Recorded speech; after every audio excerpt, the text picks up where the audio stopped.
کتێبی ڕشتەی مرواری نووسینی عەلاءالدین سەجادی بەرگی پێنجەم ساڵی 2672 کوردی 1972 میلادی 1392 هیجری سەرەتا لە هەر تەڵە ئاوازێک و لە هەر سازە نیازێک ڕۆژان ڕۆژی لە دوایە ڕۆژ ئەڕوا و مانگ دێت مانگ ئەڕوا و ساڵ دێتن خۆزگە بەو ڕۆژانە کە هەر ڕۆژێکی وەکو مانگێک بوو ئای بۆ ئەو مانگانەی کە هەر مانگێکی وەکو ساڵێک بوو کورە چۆن قسەی واکەی خۆ ئەڵێن ڕۆژی ناخۆشی بە مانگێکە و مانگێکی بە ساڵێک ئەمە ئەڵێن بەڵام بەدینت ڕۆژانی مناڵی ڕۆژی ناخۆشی بوون کە لە بەیانیەوە تا نیوەڕۆ وەکو ساڵێک بوو خۆ لە بەیانیەوە ئێوارێ هەر نەدەهات ئۆ خۆزگەت پێ نەوێ قسەی پار ئەگێڕێتەوە برا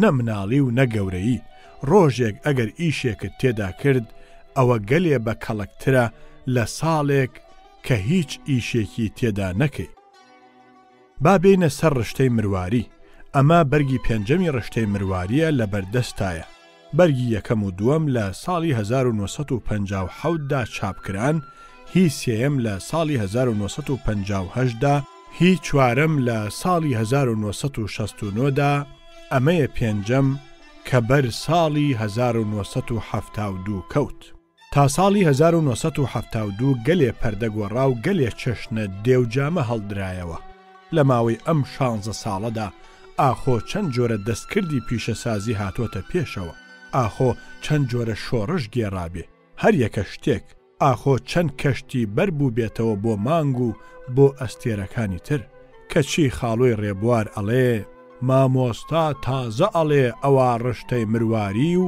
تازە ئەگەڕێتەوە بۆ گێڕانەوەی ناوێک کە ناوی ڕشتەی مرواریە و 16 ساڵ لەمە و پێشتر ئەم ناوەدانرا یاخوا ناودار بێ و بە نازی دایک و باوک گەورە بێ یاخوا ئەو قەڵەمە و ئەو زمانەت نەڕزێ و نەسوێ قسەی خۆت بکە و بەردی خۆت بەهاوێژە من بە تۆ و تۆ بەخوا لەم ڕۆوە کە مامۆستا و تۆ و یا من و تۆ هەردووکمان لە نەتەوەیەکین کە کوردین ئەوە گومانی تێدا نییە هاوبەشین لە هەموو ئەو شتانەدا کە لە ژێر خێوەتی نەتەوایەتیدایە و منیش کەواتە لەگەڵتم بۆ ئەو قسانە بەڵام لەلایەکی ترەوە ڕنگ بێت تۆزێ لە یەکدا بڕین من ئەڵێم نەتەوە کاتێ پێ ئەخاتە مەیدانی نەتەوایەتیەوە کە زمانێک و ئەدەبێکی هەبێ و ئەدەبیش هەر ئەوە نییە کە نووسرا و هۆنراوەیەک بێ کەوت بێتە ژێر پەردەی مەعنایەکی ڕەقەوە بەڵکو بەشێکی زۆر لە ئەدەب ئەو ئەدەبە فۆلکلۆریانن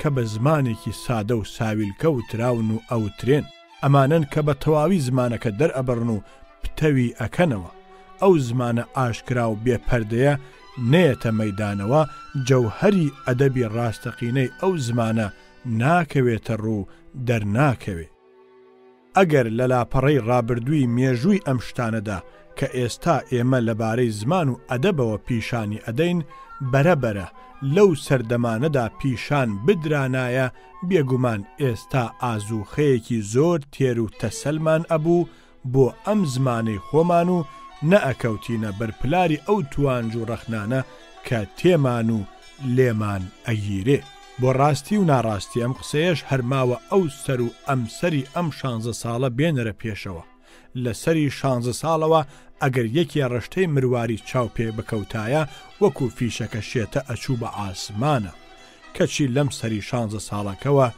دەمی بۆ ئەتەقێنێ دیسان ئەیڵێمەوە کە من وەیا زانین بڕوای وایە ئەگەر ئێمەی کورد لە ڕۆژەکانی کۆنمانە دەستێکمان بۆ خۆمان ببردایە ئێستا لەو پلانە تێپەڕی بووین و دوور نەبوو دەستێکیشمان بە کەشتیە ئاسمانیەکەوە بگرتایە کەوا بوو برای برام وەکو من سرم لە ڕەخنە نەکردووەتەوە تۆیش سەری لێ مەکەرەوە ئەگەر لەکین گشت چۆن یەکین ئەم زمانە زمانی ئێمەیە ئەم ئەدەبە ئەدەبی ئێمەیە وا مەزانە ئەم جۆرە شتانە تازە کوورەیە یا لە ناو نەتەوەکانی ترانین زۆر هەیە بەڵام ئەوان زووتر دەستیاندایە و زووتر پلەی عەیب و شوورەییان بڕی ئێمەش ئەبێ لەسەر ئەو بڕوایە بین تا ئەدەبە ئاشکراکانمان زیندوو نەکەینەوە ناتوانین بە تەواوی بگەین بە جەوهەری ئەدەبی بناغی ئەدەب با ڕوخسارەکەشی جیابێ بەرامبەر بنەتەوە لە هەموو بناغەیەک بناغەترە، لە هەموو شۆڕشێک شۆڕشترە. هەر لەبەر ئەمە بوو منیش لەم ماوە تۆزێ پان و درێژەدا ئەم شۆڕشی ئەدەبیەم خستە ناوەوە. ئابرا تۆ دەنگ، هیچ دێتە بیرت ئەو ساڵە کە لە مێرگەکەی هەوارەپان بین، مەشکەیە دۆمان بردبوو بە نانی هەرزنەوە خوانەی وڕێ، کردبوومان بە زڵیا و پڵاوێک. ئێستاش هەروە بزانە سەر و ژوورەکەی هەوارەپانە بینی پێوەنیە و تا لەو پەڕیەوە دەرەچی. وازی لێ نێنی ئەگەر جارجاریش قسە بکەی گەردنت هەر ئازاوێ. تو خوا برا لەو تو خوا بووکی بەرکەندوان، تۆیش گەردنی من ئازاکە، ئەمە کۆرپەی گوێ ئاگردانە، تووتن بریاگ و تووتن دزیاگ، وە کۆی زوو خاڵوێ، با ئەم تۆ بدوێنێ و تۆش ئەو بدوێنە. ئیتر خوات لەگەڵ تۆ خێر و من وە سەلامەت، بەڵام نەک سەلامەتەکەی شێخ بابە عەلی. عەلاءەدین سەجادی، بەغدا، 5 دەی 1971. گەنجی درەخشان. کاک هەژار گێڕایەوە وتی جەهانگیر ئاغای دەوەشاری پیاوێکی جوان و کەڵەگەت و شۆخ و شەنگ بوو. ڕۆژێک ئەچێتە ورمێ لەسەر جادەیەکە سەیرەکە و ئافرەتێکی پاشەڵ گەردەڵی دەرپێتەنگی سمت پڕ لە پێشیەوە ئەڕوا. ئەمیش شوێنی ئەکەوێ. لە پاش ماوەیەک لە پشتەوە دەستێک بۆ ئافرەتەکە ئەبا، ئافرەت ئەگەڕێتەوە ئەوی بشێ و نەشێ لە جنێودان لە فەزیحەت بە جەهانگیر ئاغا هیچ درێغی ناکە. ئەمیش هیچ دەنگ ناکات تا ئەو بە تەواوی ماندوو ئەبێ. ئەم جا پێی ئەڵێ بەخوا دایکم تۆش حەقتە، من لەبەر قەرزاری و پەرێشانی خۆیشم نازانم چیەکەم. لەو ناو مەنگوڕایەتیە ژنێک هەبوو شەمەی ناو بوو، ئای ڕاست ئای درۆ، شەمێ ناوی بەخراب دەرچوو بوو. ڕۆژێ خزمەکانی شەمێ و بوختانکارەکان بە تفەنگ ئەنیشنە ناو یەک و دەست ئەکەن بە کوشتاری یەک. شەمێکەوە ئەزانێ هەڵدێت و ڕووبارێک ئەبێ لە ڕووبارەکە ئەپەڕێتەوە. لەو کاتەدا زەلامێکیش لەو بەر ئاوەکەوە دێت و گوێی لە تەقوهۆڕی تفەنگی ئاوایی ئەبێ، لە شەمێ ئەپرسێ دایکم ئەم تەق و کوشتار و هەرایە لەسەر چییە و بۆ چییە؟ شەمێش ئەڵێ بەخوا برام ئەوە هەمووی لەسەر شەمێ و شەمێش ئاگای لە هیچ نییە. ئەحمەدی براحەمە بۆی گێڕامەوە وتی ئەوە لەو ناوچەی خۆمانەدا دنیا پەلپەل بووەتەوە و هەر کەسە لە ئاوازێک لێ ئەدا. خەڵکی بەرەبەرە بووەتەوە، هەر بەرەیەک بیر و باوەڕێکی هەیە. زەمانی حیزب و حیزبکاریە. وتی لە کۆڕێکا بووین، کۆڕەکە هەریەکە وەکو تەڵی کەمان لە ئاوازێکی لێ ئەدا. ئێمە لەو دەمە قڕە و مشت و مڕەدا بووین، سەیرمان کرد. کابرایەکی کوردی گاڵۆک بەدەست قەفی گاڵۆکەکەی خستە بووە مەچەکیەوە، هات و لە تەنیشتمانەوە دانیشت. ئێمە هەر لە دەمەقڕەی بەرەو بەرایەتی خۆمانە بووین، ئەویش وا بە سۆز سەری شۆڕ کردووەتەوە بەخۆیە و گوێ لە قسەکانمان ئەگرێ. پاشان ڕوویان تێکرد و وتیان برا تۆ لەم ڕووەوە بۆچی قسەیەک ناکەی؟ وتی برا قسەی چی بکەم؟ قسەی من لەسەر ئەم دەمەقڕە و مشت و مڕەی ئێوە وەکو قسەی ژنەکەیە لەگەڵ کوڕەکەیە. وتیان ئەو قسەیە چۆن بووە و چییە؟ وتی لەو وڵاتی لای ئێمە ژنێک هەبوو، دوو مێردی کردبوو، هەردووکیان مردبوون. مێردی سێمی کرد، لەم مێردەی کوڕێکی بوو، ئەم مێردەشی مرد. ئیتر مێردی نەکردەوە، دانیشت بەلای کوڕەکەیەوە گەورەی کرد و کوڕە بوو بە پیاو. کوڕەکەی ئەیزانی دایکی پێش باوکە جوانە مەرگەکەی دوو مێردی تری کردووە. ڕۆژێ هەروە دانیشت بوون دوو بە دوو. کوڕەکە لێ ئەپرسێت و خوادایە لەو سێ مێردە کامیانت زیاتر بەدڵ بوو؟ دایکی هیچ دەنگی نەکرد. کوڕەکە لێی پرسیەوە وتی ڕۆڵ هەواز بێنە لەسەر شتی وا مەڕۆ. کوڕەکە هەروازی نەهێنا. دایکەکە کەزانی هەرواز ناهێنێ وتی ڕۆڵە گوو بە گۆڕی هەر سێکیان.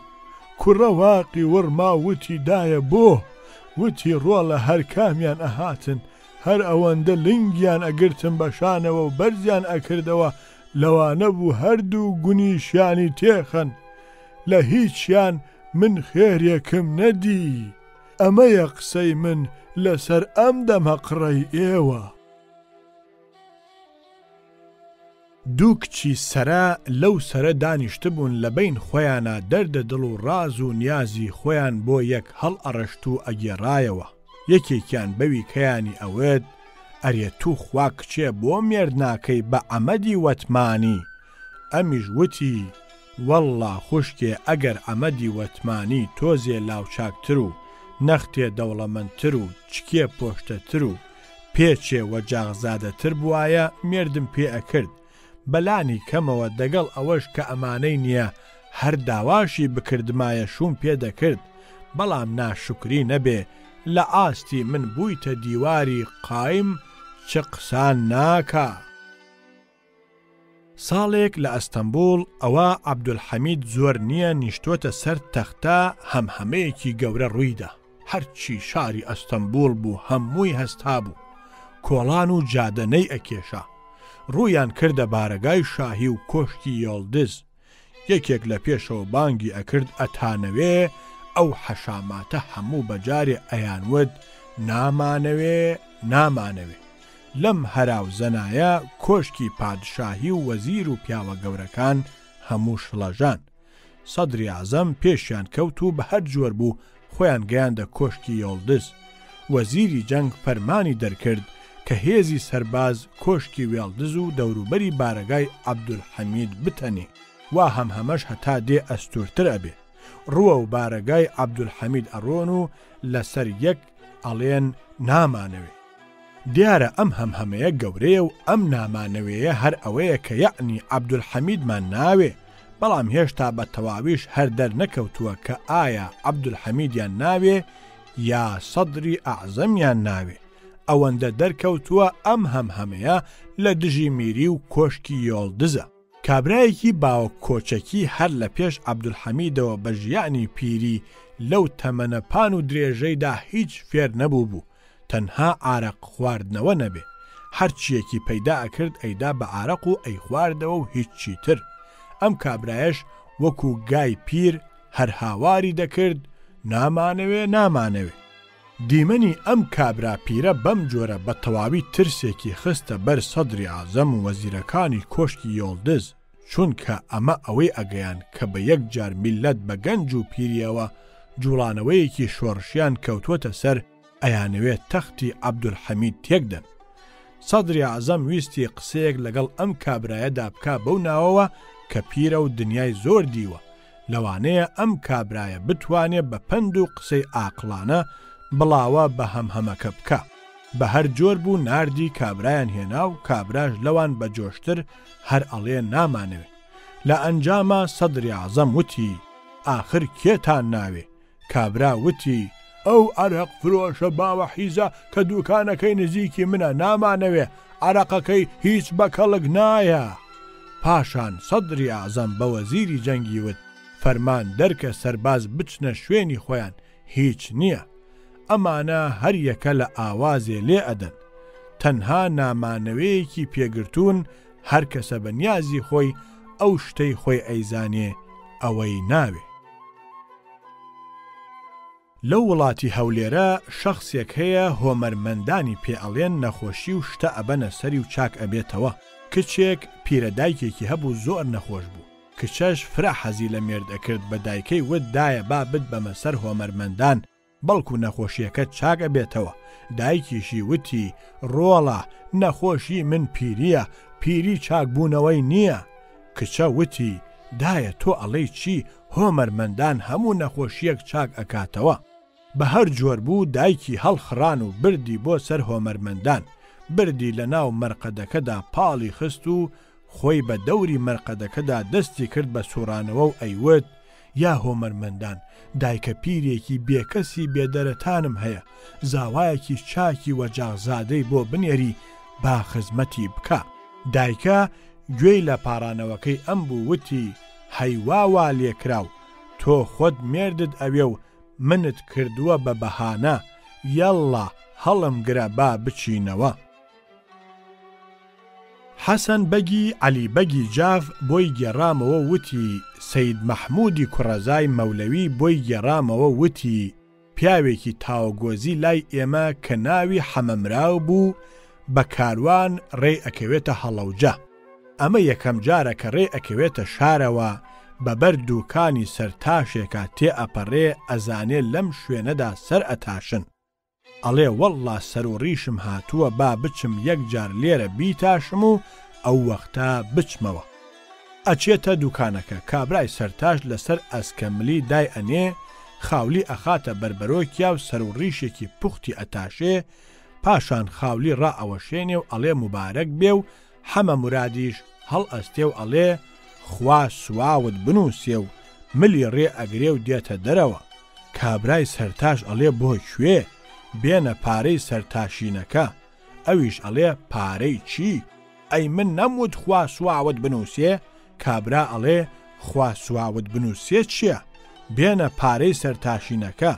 لەم قسەیەک و لەو قسەیەک ئەبێ بە شەڕیان و تێر لە یەک هەڵ ئەدەن. جا سەی مەحموو وتی حەمەمرا لە پاشا خۆی ئەم کارەساتەی گێڕایەوە وتی وتم حەمەمرا ڕاست ڕاست کامتان سەرکەوتن. وتی وەڵڵا سەی مەحموو ئەو لە شەق تێ هەڵدانا لەسەرەوە بوو بەڵام من لە لێدان و شەپازلەدا هەر فرەفرە لەسەرەوە بووم. قسەی من لەسەر ئەمەیە ڕاستە لەو لادیانەی کوردەواریدا یەکێک کافرمانێک ئەگرێ بەدەستەوە هەر کەسێ دێت خۆی سەری خۆی ئەخوسێنێ و ئەویش سەری ئەتاشێ پاشان ئەم کە هەڵ ئەستێ ئەڵێ خوا سواوت بنووسێ ئیتر پارە و مارە لە ناوان نییە. دیسان شاریش لە شەقا لە پێشن لادێی نازانێ شەق بوەشێنێ شەق هەر لە ناو ئەوانە باو نییە. ژنێکی گەڵاڵی ژان ئەیگرێت و مناڵەکەی لێ نەئەبووەوە مێردەکەی ئەچوو بە دەوریا هەڵ ئەقونی و هەر ئەیوت قورئانەکەی بەوراغا تەقەڵی ڕانی شل بکەی. بەوراغا ئاغای گەڵاڵی بوو. کابرایەکی تەڕەدەونی ژنێکی هەبوو نەخۆش کەوتبوو ڕۆژێک لە مزگەوت لێ ئەپرسن خاڵە حەمە حەسەن ژنەکە چۆنە؟ ئەویش ئەڵێ نەخۆشیەکەی گرانە ئەمرێ. ئەڵێن چۆن؟ قسەی وا بۆ چی ئەکەی؟ چۆن ئەزانی ئەمرێ؟ ئەڵێ کوڕە جاران بۆ توێکڵە شووتی گانیەدا ئێستا ناوەکەیم بۆ داناوە نایخوا ئیتر چۆن نامرێ؟ شێخ قادری موهاجر لە سولەیمانی لە وەختی خۆیان عەبدولحەمید لە ئەستەمبوڵ چەند جارێک ئەنێریێ بە شوێنیا هەر ناچێ. لە پاشا خەڵکی پێ ئەڵێن بۆچی ناچی؟ تۆ کە چوویتە ئەوێ ئەچیتە مابەین شوێنی ئەو پیاوە گەورانە کە لە ئیمپراتۆریەتی عوسمانیەوە ئەچن لەوێ میوان ئەبن. ئەویش ئەڵێ کوڕە ناچم گوو بەم بەینچی و گوو بەو بەینچی. لە داستانی مەلا حەمە ئەمین پیاوێک هەبوو لە سولەیمانی مەلا حەمە مینەشێتیان پێئەوت ڕۆژێک شێخ قادری حەفید لە گوندی تەنگی سەر پێ ئەڵێ مەلا حەمە ئەمین ئەچین بۆ ڕاو وەرە لەگەڵمانە. مەلا حەمە ئەمینیش ئەڵێ باشە. قسە دێ قسە ئەبڕێ ئەم مەلا حەمە ئەمینە زۆر جنێ و فرۆش بوو. شێخ قادریش خۆشی ئەویست زیاتر لەبەر جنێوەکانی. لبادێک ئەخەنە سەر ماینێک و مەلا حەمە ئەمینی سوارەکەن. مەلا حەمە ئەمینیش سواری نازانێ ئەکەونە ئەو دەشتە و کەروێشکێک هەڵ ئەستێنن. ڕاوچیەکان بە سواری و بە چوارناڵە ئەکەونە سەر کەروێشک. ماینەکەی مەلا حەمە ئەمینیش کە ئەبینێ وڵاغەکانی تر کەوتنەغار ئەمیش ئەکەوێتە لۆقە بە شوێنیانە. مەلا حەمە ئەمین نازانێ جڵەوەکەی توندکاو بیگرێتەوە باوەشەکە بە ملی ماینەکەدا و دەست ئەکات بە هاوارکردن ئەڵێ کوڕە بیان بمگرنەوە کەوتمە خوار. شێخ قادر ئەڵێ گوێی مەدەنێ. مەلا حەمە ئەمین لەبەر ئەوە کە باوەشی کردووە بە ملی ماینەکەدا و کەوتووە بە سەرزگدا دەعباکەی ئەکەوێتە جوڵە جوڵ و لەو وەختە ناهەموارەدا کە ئەخشێ لە لیبادەکە ڕاست ئەبێتەوە. لەلایەکەوە پێی خۆشە و لەلایەکەوە ترسی هاتنە خوارەوەی هەیە، بەڵام تون خۆی ئەگرێ و ئەمجا بانگ ئەکا کورە شێخ قادری واوا لێکرا و مەڕۆ ئیرتیفاعی ئالەتم بووە. شێخ قادر هەر ئەڵێ بڕۆن گوێ مەدەنێ، بە نەرمەغار بڕۆن، کەروێشکیان لەبیر ئەچێتەوە و ئەپلکێن بە بەزمی مەلا حەمە ئەمینەوە. زۆری پێ ناچێ مەلا حەمە ئەمین بانگەکا و ئەڵێ لا حول ولا قوة إلا بالله أشهد أن لا إله إلا الله وأشهد أن محمد رسول الله. شێخ قادری نامبارەک ئینزالم بووەوە. هەر ئەم مەلا حەمە ئەمینە مەلای تەنگی سەر ئەبێ، کچێکی یەک ساڵانی ئەبێ. ڕۆژێک شێخ قادر ئەچێ کچەکەی ئەگرێ بە باوەشەوە و ماچی ئەکا و پاشان ئەڵێ ئای مەلا حەمە ئەمین، خۆ کچەکەت قوزی کردووە. مەلا حەمە ئەمینیش ئەڵێ تو خوا بەڕاستە شێخ قادر دەسا بەو قورئانەی ختمم کردووە تا ئێستا نەمزانیوە. مەلا مەحموودی حاجی عەلی هەبوو لە سولەیمانی. ئەم مەلا مەحمووە لەگەڵ خافاتم ناوێکە لە سەردەمی گەنجیدا دڵیان پێکەوە بوو، زەمان بۆی ڕێ نەخستن ببن بە هاوسەر. مەلا مەحموو ژنی هێنا و خافاتمی شووی کرد. دەوری گەنجی بەسەر چوو، لە سەردەمی پیریدا مەلا مەحموو ژنەکەی مرد و خافاتمیش مێردەکەی مرد. چارەنووس لەو سەردەمی ئیختیاریەدا کردنی بە هاوسەر. جا هەموو دەم کە مەلا مەحموود لەگەڵ خافاتمدا ئەکەوتنە گەمە و گاڵتە ئەیوت ئای خافاتم، ئەوەڵ شام و ئاخر شام. محەممەد عەلی کوردی کتێبی چیرۆکی زادیچی لە چاپدا بوو. یەکی بە 200 فلس بوو، 350 دانەی لە بەغدا لە لای وەستا بەشیر موشیر دانابوو. لە پاش ماوەیەکی زۆر چووە لای وتی با حسابێکی کتێبەکان بکەین. وەستا بەشیر وتی چەند بوون؟ حەمە عەلی وتی 350 دانە. ئەو وتی ئەی مردوت مریە، کەی ئەوە دەبوو؟ وتی ئەی چەند بوو؟ 250. وتی باشە، با ئەوەندە بێ، با حساب بکەین کوا کتێبەکان. وتی چوزانم، هەندێکیان لێ فرۆشراوە. محەممەد عەلی وتی ئەوەی فرۆشراوە حەقی فرۆشتنەکەی هەڵبگرە و ئەوی ترم بدەرێ. وتی 100 لێ فرۆشراوە و 150کەی تریشی نازانم چی لێ هاتووە. محەممەد عەلی وتی باشە ئەو 100کە فرۆشراوە پارەی ئەوەم بدەرێ. بەشیر موشیر وتی 100 دەیهی خۆمە. وتی باشە ئەوی ترم بدەرێ. وەستا بەشیر تۆزێ ڕاما و لە پاشا وتی تۆ لا دوایە ئەم دوکانە بەتڕ ڕاگیراوە، ئەوی تریشی بۆ دوکانەکە. پیاوێک هەبوو لە سولەیمانی، سەی عەلی بسم اللهیان پێ ئەوت، با بسم الله الرحمن الرحیم تووڕە ئەبوو. پیان ئەوت خاڵە سەید، قورئان پڕیەتی لە بسم الله، تۆ بۆچی پێت ناخۆش نییە؟ بە تایبەتی هەموو ڕۆژێ خۆت لە نوێژە چەند جار ئەی خوێنی؟ ئەیوت باوکم ئەم بسم اللهیانە ئەو بسم اللهە نییە کە هەیە، من بسم اللهی خۆم ئەناسم باریکە و درێژ.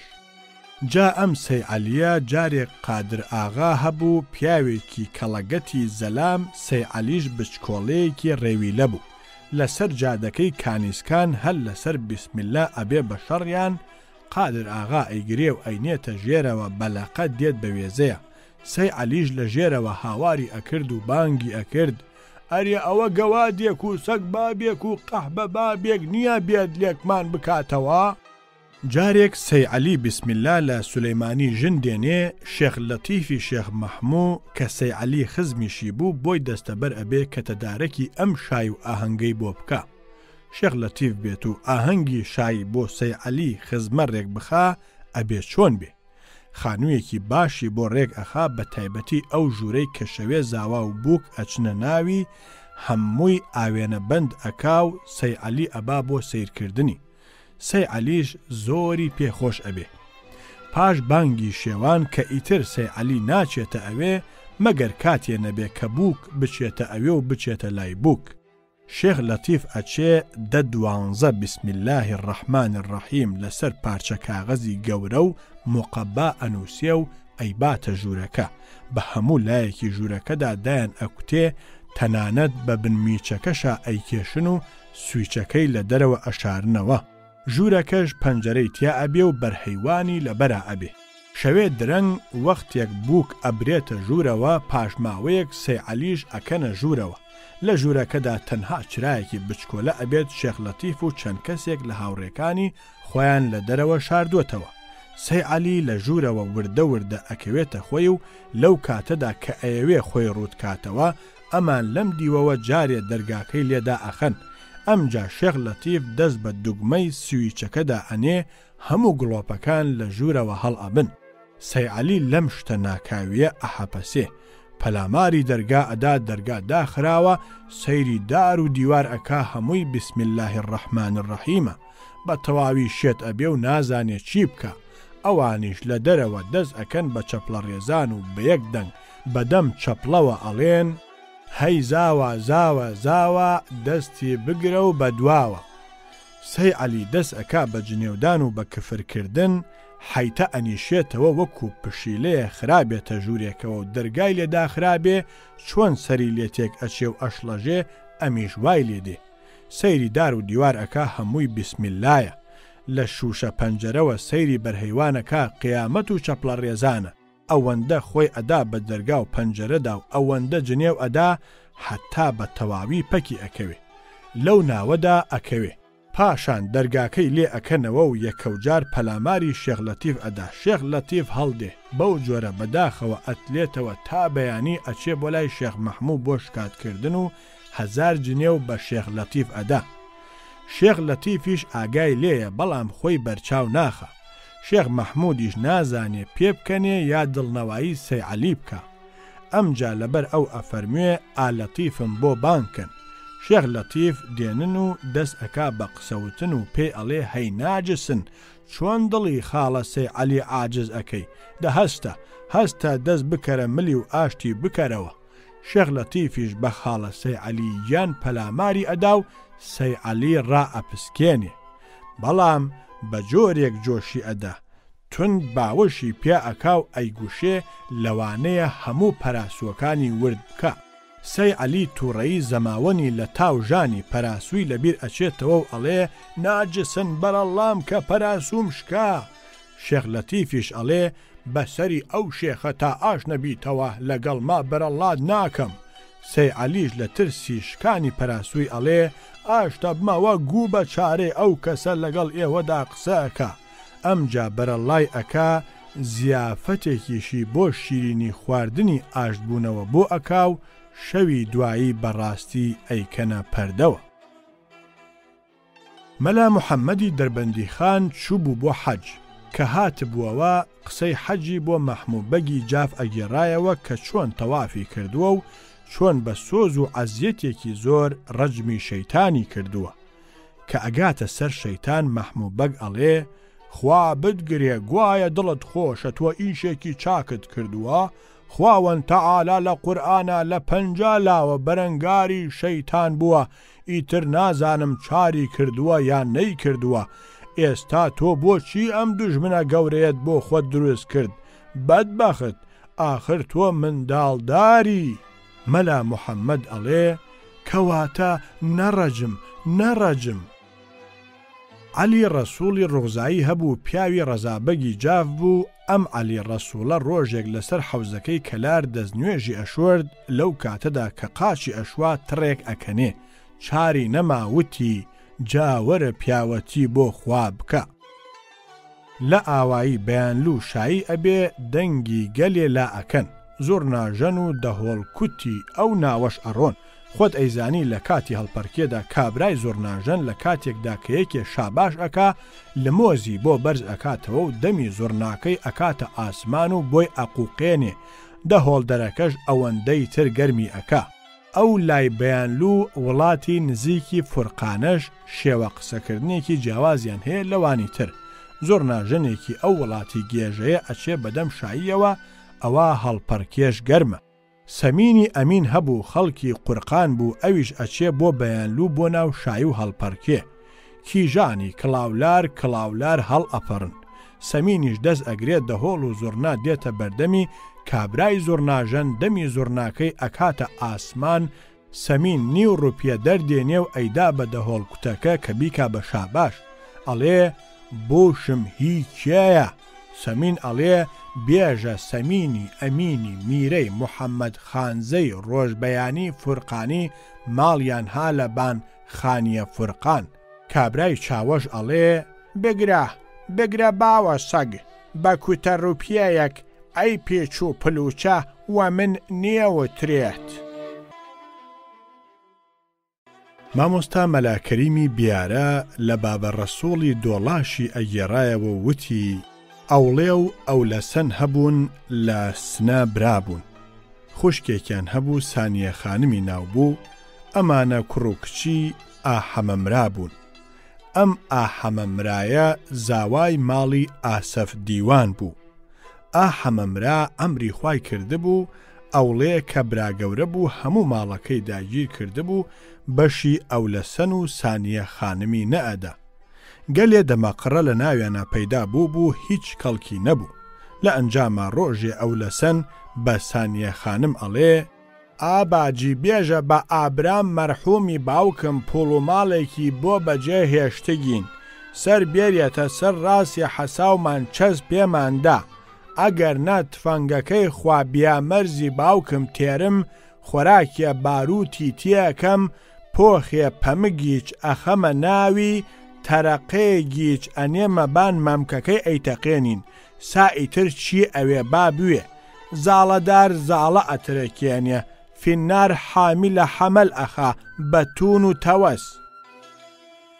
ساڵی 1959 چەبیرەی مامۆستا کوردەکان بوو لە شەقلاوە هەرچی مامۆستای کووردە بوو لەوێ کۆ بووبوونەوە قسەیان لە کاروباری خوێندنی زمانی کوردیەوە ئەکرد لە قوتابخانەکانە شەقلاوە هاوینە هەوارە زۆر کەس ڕووی تێ ئەکرد حەمە ڕەشید بەگی کۆکز لەگەڵ شێخ عومەری دەکا بە ناوی ڕابواردن لە هاوینە هەواردا ئەوانیش چوو بوون بۆ ئەوێ جێگا دەستنە ئەکەوت مام ڕەسوو کاکۆ هەبوو چاخانەیەکی هەبوو لە دۆڵەکەدا هەم چاخانە بوو هەم نوێنیشی هەبوو خەڵک لێ ئەنووستن حەمە ڕەشید بەگ و ئەوان ئەچنە ئەوێ مام ڕەسوویش پیاوێک بوو وەزیرێک و گزیرێکی بەلاوە وەکو یەک وابوو کێ پارەی چای بە پوختی بدا بوایە ئەوەی بەلاوە لە هەموو کەس پیاوتر بوو لە هەمان کاتا وەکو ساویلکە بوو تووڕەش بوو حەمە ڕەشید بەگ سەری ئەخستە سەری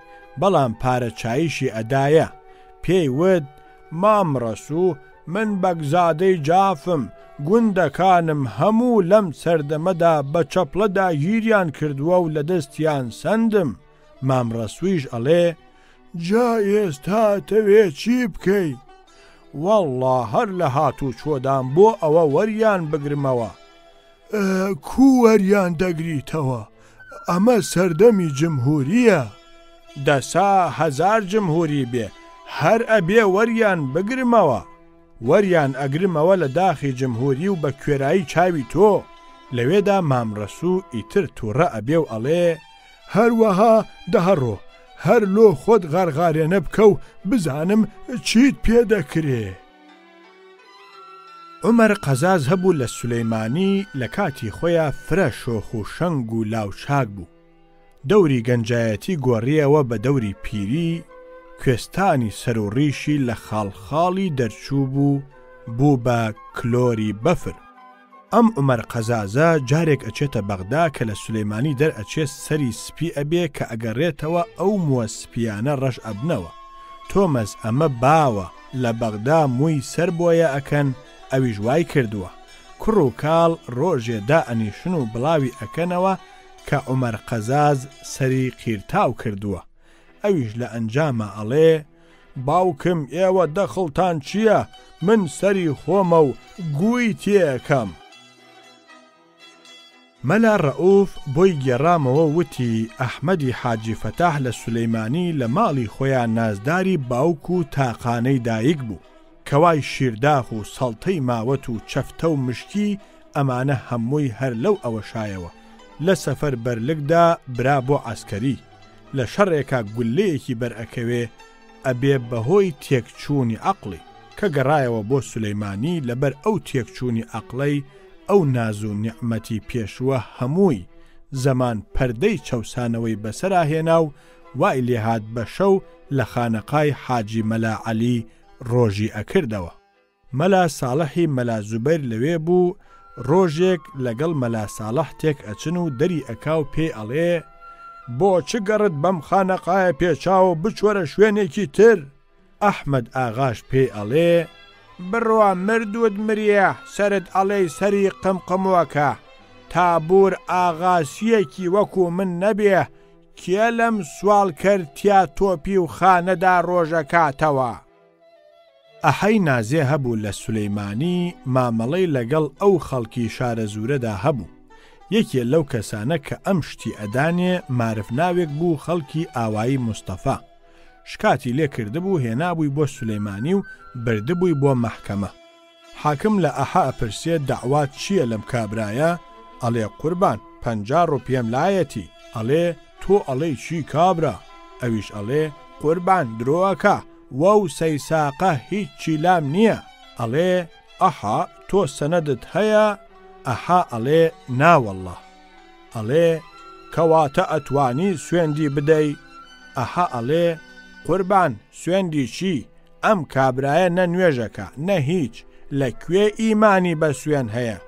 هەر خێرا لەوێدا معرف هەڵ ئەداتێ دەستی بەرز ئەکاتەوە و ئەڵێ تەڕحەیە و حاکم کێ نوێژ ناکا؟ دێ کەوڵە هەبوو لە وڵاتی دیواندەرا دێی مشیر دیوانی سنەبوو لێ یاخی بوو بوون هیچیان نەئەدایە. حەمە عەلی هەبوو زاوتی مشیر دیوان بوو. پیاوێکی تا ئەندازەیەک بە زەبر و زەنگ بوو. بە مشیر دیوانی وت کە ئەو بنێرێ کەوڵەی وەکو ماسی مەی و بۆ لێ ئەکاتەوە. مشیر دیوانیش ناردی بەڵام کە ئەچێتە ئەوێ کەوڵەیی چەتون بوون گوێیان بەوەش هەر نەداوە بەڵکو لە دێیەکەش هەر دەریان کرد. حەمە عەلیش کەوتووەتە تەقە و نازانێت چ بکە لە ڕوویشی هەڵ نایە بەو جۆرە بگەڕێتەوە بۆ لای مشیر دیوان چونکە ئەو بە هەڕۆ و گیفێکی ترەوە هاتووە. ماوەیەکی باشی پێ ئەچێ و لە ئەنجامە ئەنووسێ بۆ مشیر دیوان ئەڵێ سەروەرم تاجی سرم ئاغای مشیری شارگەلم کەوڵەم دامرکانگەسووە وەلێ جێگا نییە تیا دانیشم غوڵامت حەمە عەلی.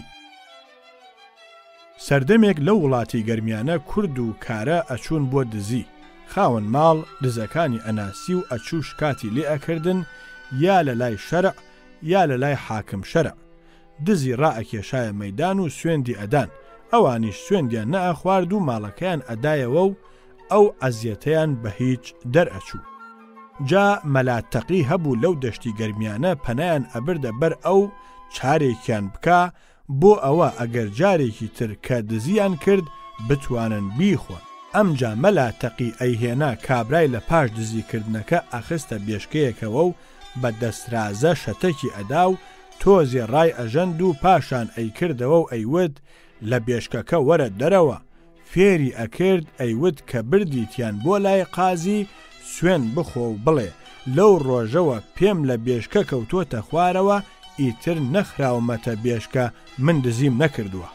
ئەویش کە ئەیان برد بۆ لای شەرع بەو جۆرە سوێندی ئەخوارد و شەرعیش بەرە لای ئەکرد لای وابوو بێشکەی مناڵیەتی و ئەمیش سوێندەکەی نەئەکەوت.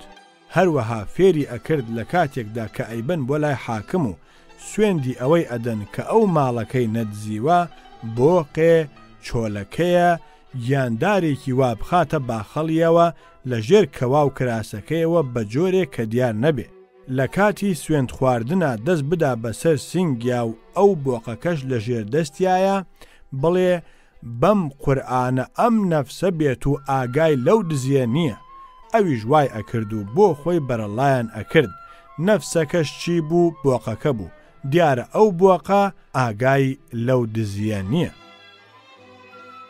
جارێک مانگیرا بوو خەڵکی کۆبوو بوونەوە لەسەر بانەکان لە تەپڵ و تەنەکەیان ئەدا. کابرایەکی ڕەشوبۆری هەبوو فەتەی ناوبوو بەلای ئاواییەکدا تێپەڕی وتیان وەڵڵاه ئەوەتە مانگیراوە و ئەمانەوێ بەربێ کابرا سەرێکی بەرز کردەوە و سەیرێکی مانگەکەی کرد و وتی کوڕە لێگەڕێن ئەو دەوید باوکە ساڵ 12 مانگەی خوا جرت و فرتێتی بەم لاو بەولادا دەمێ وەکو دەمەداز دەمێ وەکو کاسەماز دەمێ وەکو قانگڵەی شکیاگ دەمێ وەکو دەواری لای بریاک ئێژی جیکەنەی تێکریاگە دیقە دیقەی ئەداوە و خەڵکەکە نەی ئەزانی ئاخری ڕۆژێک لە کەلێنێکاوە گیری تێرن لێگەڕێن با بیخوا با بزانێ عەلی کوڕی کێیە لای وایە گشت شوێنێ هەوارە پانکەی ماڵی میمکە فاتەمە هەر قولی قولی بکە.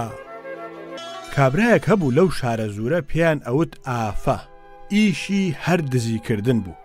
شەوێک قیر لە ماڵێکە ئەیگرن ئەیبن بۆ لای مەلا حەسەنی مەلا قادری بیارە کە چێوی حکوومەتی بەدەستەوە بوو.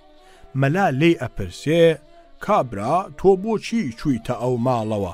ئەویش ئەڵێ وامزانی ماڵی خۆمانە. باشە کە ژنی خاوەن ماڵەکە دەرکەوت بۆچی چوویت لە پاڵکەنوەکەدا خۆتت شاردەوە؟ وەڵڵا قوربان وامزانی ژنەکەی خۆمە. ساڵی 1937 بوو سەیعەلی بیسمیلا لە سولەیمانی لەسەر بیسمیلا لەگەڵ حاجی تۆفیقی پیرەمێردا تێکچوو بوو. پیرەمێرد ڕۆژنامەی ژینی هەر لە سولەیمانی دەرئەکرد. مەلا سەدیقی نازەنینی حاکمی کوبرا بوو لە سولەیمانی. پیرەمێرد هەر جارێ هەڕەشەی ئەنارد بۆ سەیعەلی کە واز بێنێ لە جنێودان ئەگەینا خراپی پێیەکەم. سەیعەلیش ئەیوت چی لە دەست دێ ئەو زەندیقە درێغی نەکە. لە ڕاستیشدا حاجی تۆفیق شەڕی بەو ئەفرۆشت. پیرەمێرد لەم قسەی سەیعەلیە هەلی دەست کەوت هەستا چوو لە مەحکەمەش کاتی لە سەیعەلی کرد کە کافر بووە. جەمیل سائب خوشکەزای حاجی تۆفیق مدیری خەزێنەیە، ئەحمەد موختاری هەولێری قازی سولەیمانیە، کاربەدەستانی سەراش هەمویان سەریان لە محاکەمەیەکی وا ئەخورێ بە هەمویانەوە قسەیان کرد بە یەک کە محاکەمەیەکی وەها بۆ ئاهەنگی ڕۆژێکی سولەیمانی پێویستە. ڕۆژی 4 نیسانیان دانا بە ڕۆژی محاکەمە پسوڵە دروست کراو بەو پسوڵانە بە پیرەمێرد و سەیعەلی ڕاگەیەنرا کە ڕۆژی 4 مانگ حازری محاکەمە بن. حاجی تۆفیق چەند شایەتێکی پێکەوە ناو کە سەیعەلی کفری کردووە، لەگەڵ ئەوەشا ئەمانە هیچی وا نەبوون. سەیعەلی هەر ئەوە بوو لەوە تووڕە ئەبوو هەر وەخت کە حاجی تۆفیق ناوی ئەهێنا پێی ئەوت سەیعەلی بیسمیلا. ئیتر حاجی تۆفیق ئەم قەوانەی بۆ دروست کرد. ڕۆژی 1 مانگ پیرەمێرد ناردی بە شوێن هەموو دەهۆڵ و زۆرناژەنەکانی سولەیمانیدا کە هەر لە ئێستەوە بە دەهۆڵ و زۆرناکوتان بکەونە ناو شار و بڵێن ڕۆژی 4 مانگ محاکەمەی حاجی تۆفیقی پیرەمێرد و سەیعەلی بیسمیلایە لە سەرای سولەیمانی. بەم جۆرە دەهۆڵ کوت کەوتنە ناو گەڕەکەکانی سولەیمانی ماوەی 3 ڕۆژ ئەمەیان وت، بەڵام پارەیەکی باشیشیان لە حاجی تۆفیق وەرگرت. سەیعەلی جاران تووڕە ئەبوو هەل لەبەر ئەوە بوو کە پیرەمێرد لەبەر خۆیەوە پێ ئەوت بیسمیلا. ئێستا بیسمیلا کەوتە دەم زۆرناژەن و هەموو مناڵی سولەیمانی. ڕۆژی 4 مانگ ئەهلی دایرەکان و خەڵکی سولەیمانی هەموو ڕۆیان کردە بەردەرکی سەرا.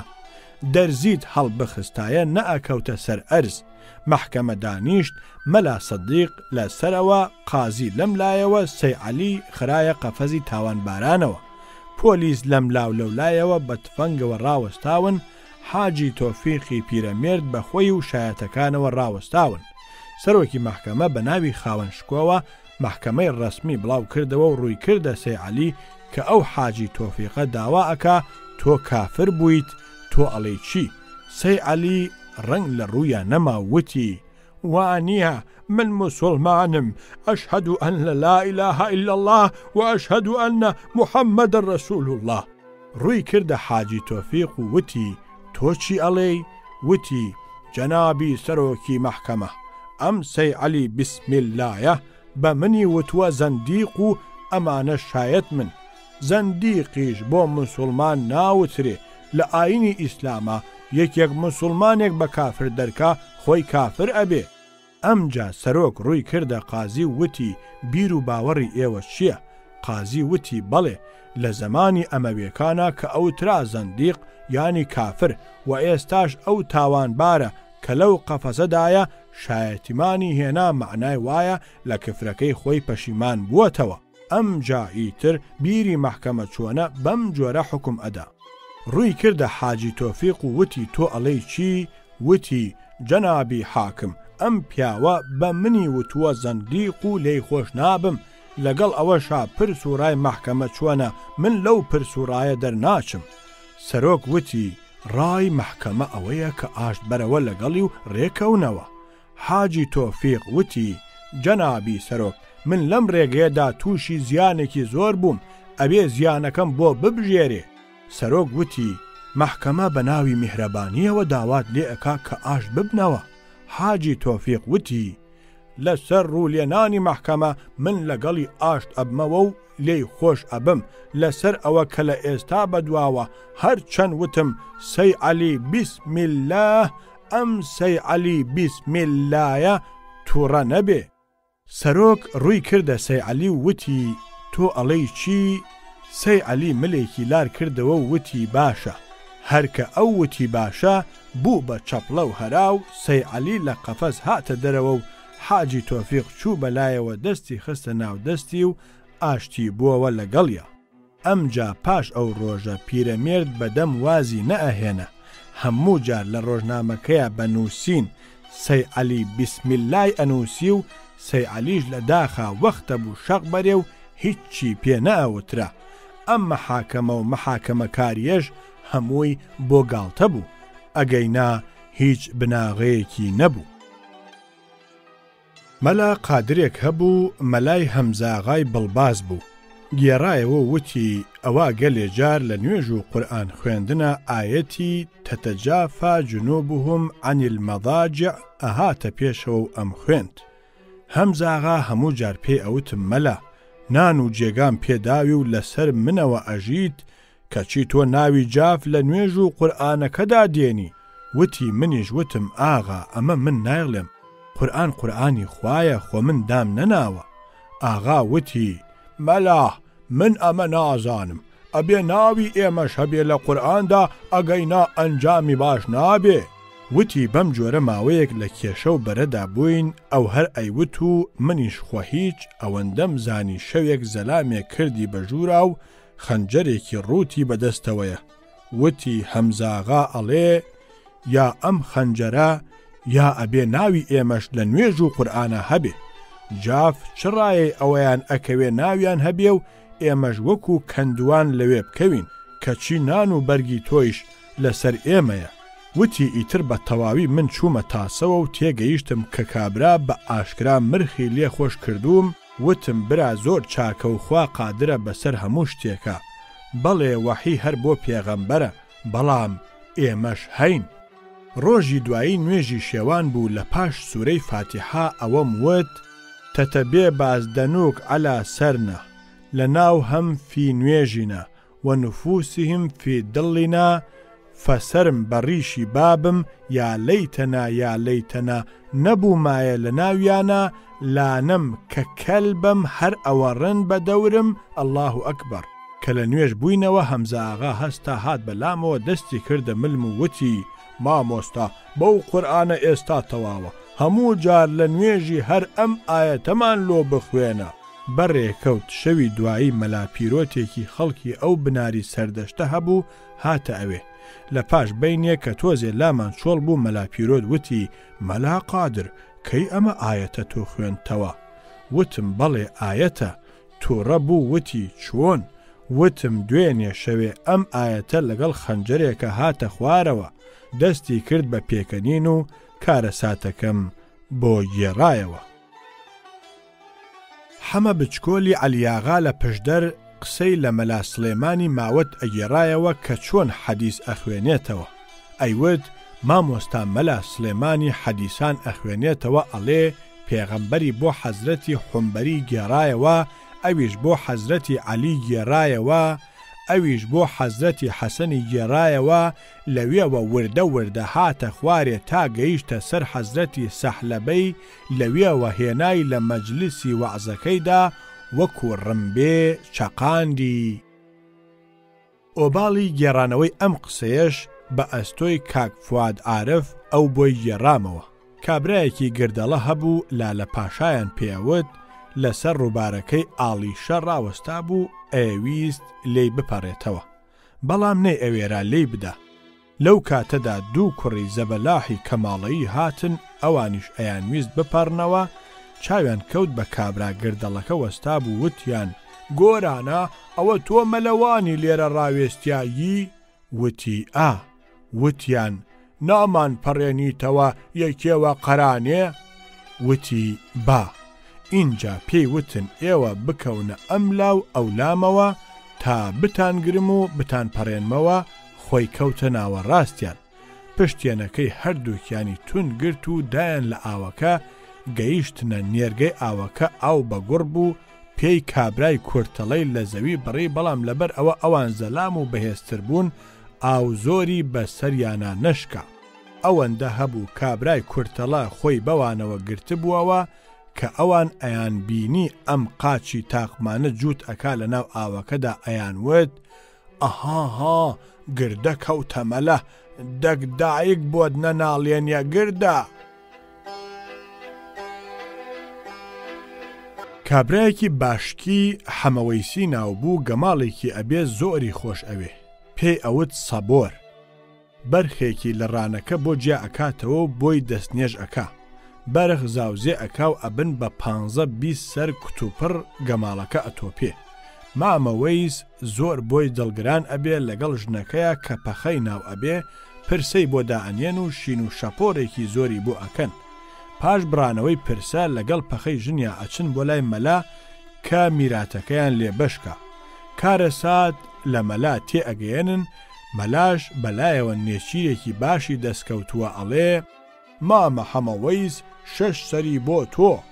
مامە حەمەوەیسیش ئەڵێ ئەیوە قوربانی دەمدوم، 4 سەریشی بۆ دایە پەخە. دایە پەخەش ئەڵێ ئەی بێم وە دەورتە.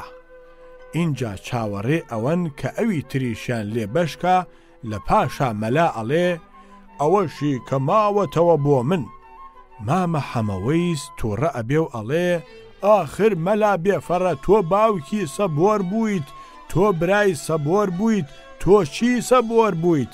لەم ناوەدا خۆت قوت کردگە سوە، دەمت ئێژێ برنگی پەس بڕینەوەس، ئێمە کە سوکاری سەبۆرین، تۆ گوخۆری کوێیت؟ حاجی مستەفا پاشا گێڕایەوە وتی ئەو ساڵە من ئەمیری حەج بووم لە عەرەفاتە، تەواف ئەکەین، قەرەباڵغیەکەی لەوەدا نییە، گۆشت کەوتووەتە سەر گۆشت. سەیرم کردووە کابرایەکی کوردی شارەزووری لای خۆمان لە بەردەمەوەیە، ئافرەتێکی کەتەی زلەی سەنگالی لە پێش کابراوەیە و سمتی بە تەواوی تون بووە لە بەری کابرا. لە تەوافیشا جگە لە جەنجاڵیەکە هەرکە لە ئاستی خۆی و لەبەر خۆیەوە خەریکی دوعاکردن و پارانەوەیە. گوێم لێبوو کابرای بەردەمم هەموو دوعا و پارانەوەکەی ئەوە بوو بە کوردی ئەیوت بینایی چاوان گشت جارێ خۆت فەرمووکتە، هەرکە بچێت تەوافی ماڵی من بکە حۆریەکی پان و پۆڕی ئەدەمێ.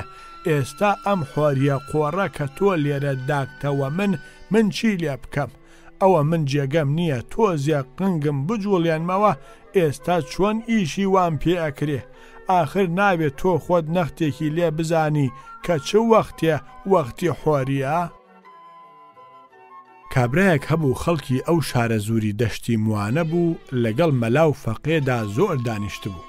هەموو جار گوێی لێبوو کە مەلا سوورەتی وەتین وە زەیتونی ئەخوێند و پێی خۆش بوو. ڕۆژێک ئەپرسێ لە مەلا و ئەڵێ مامۆستا ئەوە وەتین و وە زەیتون یانی چی؟ ئەویش ئەڵێ برا ئەوە خوا سوێنی بەو دوانە خواردووە، تین یانی هەنجیر و زەیتونیش زەیتونە.